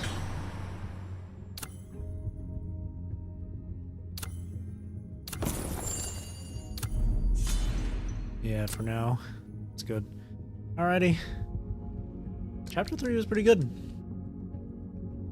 Not gonna lie, the first half of it was kind of like the same as the first 2 chapters. So nothing too crazy.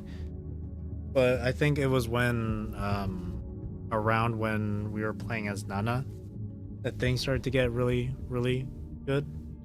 Started to get really interesting.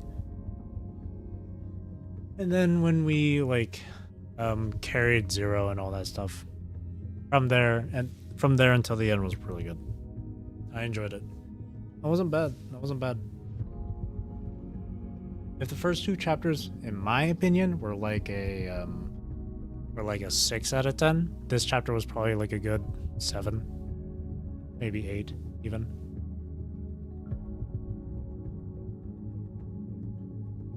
When Nana appeared. Of course. Yes, of course. When I see Nana.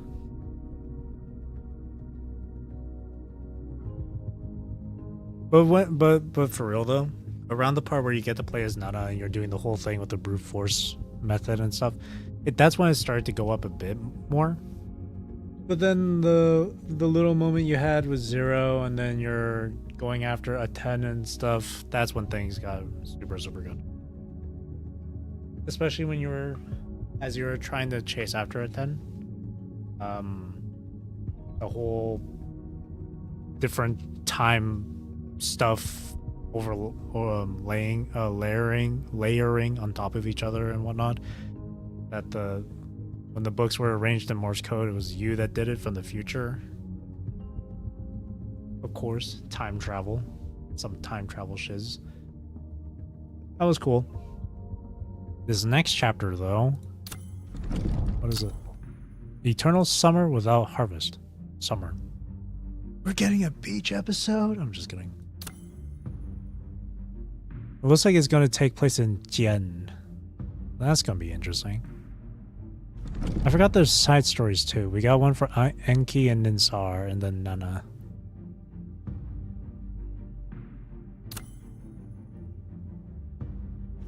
Yeah, the story goes up to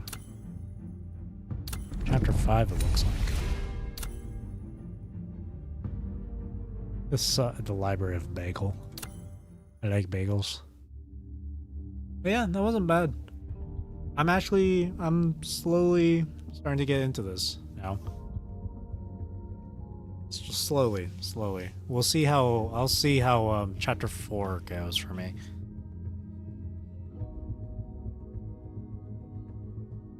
We'll see though. We'll see. But so far it's not too bad. They're doing a good job with this game. They're doing a pretty good job. But yeah, so with that being said, it's going to be it for me for tonight. So thank you for watching. Thank you for chilling with me. Thank you for chatting with me. I really do appreciate it. Hope you have a great rest of your day or night, wherever you are in the world. Take care, stay safe, drink plenty of water. Hope you enjoy the stream. And tomorrow is Woowa. Tomorrow and Wednesday. Back-to-back Woowa for the 2.3 patch. Yippee! I'm excited. Excited to play it. I'll go ahead and take care and stretch. Thank you. You too, Leoju. Let's go. I'm excited to play for tomorrow. Hell yeah. I'm looking forward to it. But yeah, again, thank you for watching, and again, I hope you enjoyed the stream. See you all tomorrow for some woo-wah. Thank you, thank you. Bye-bye.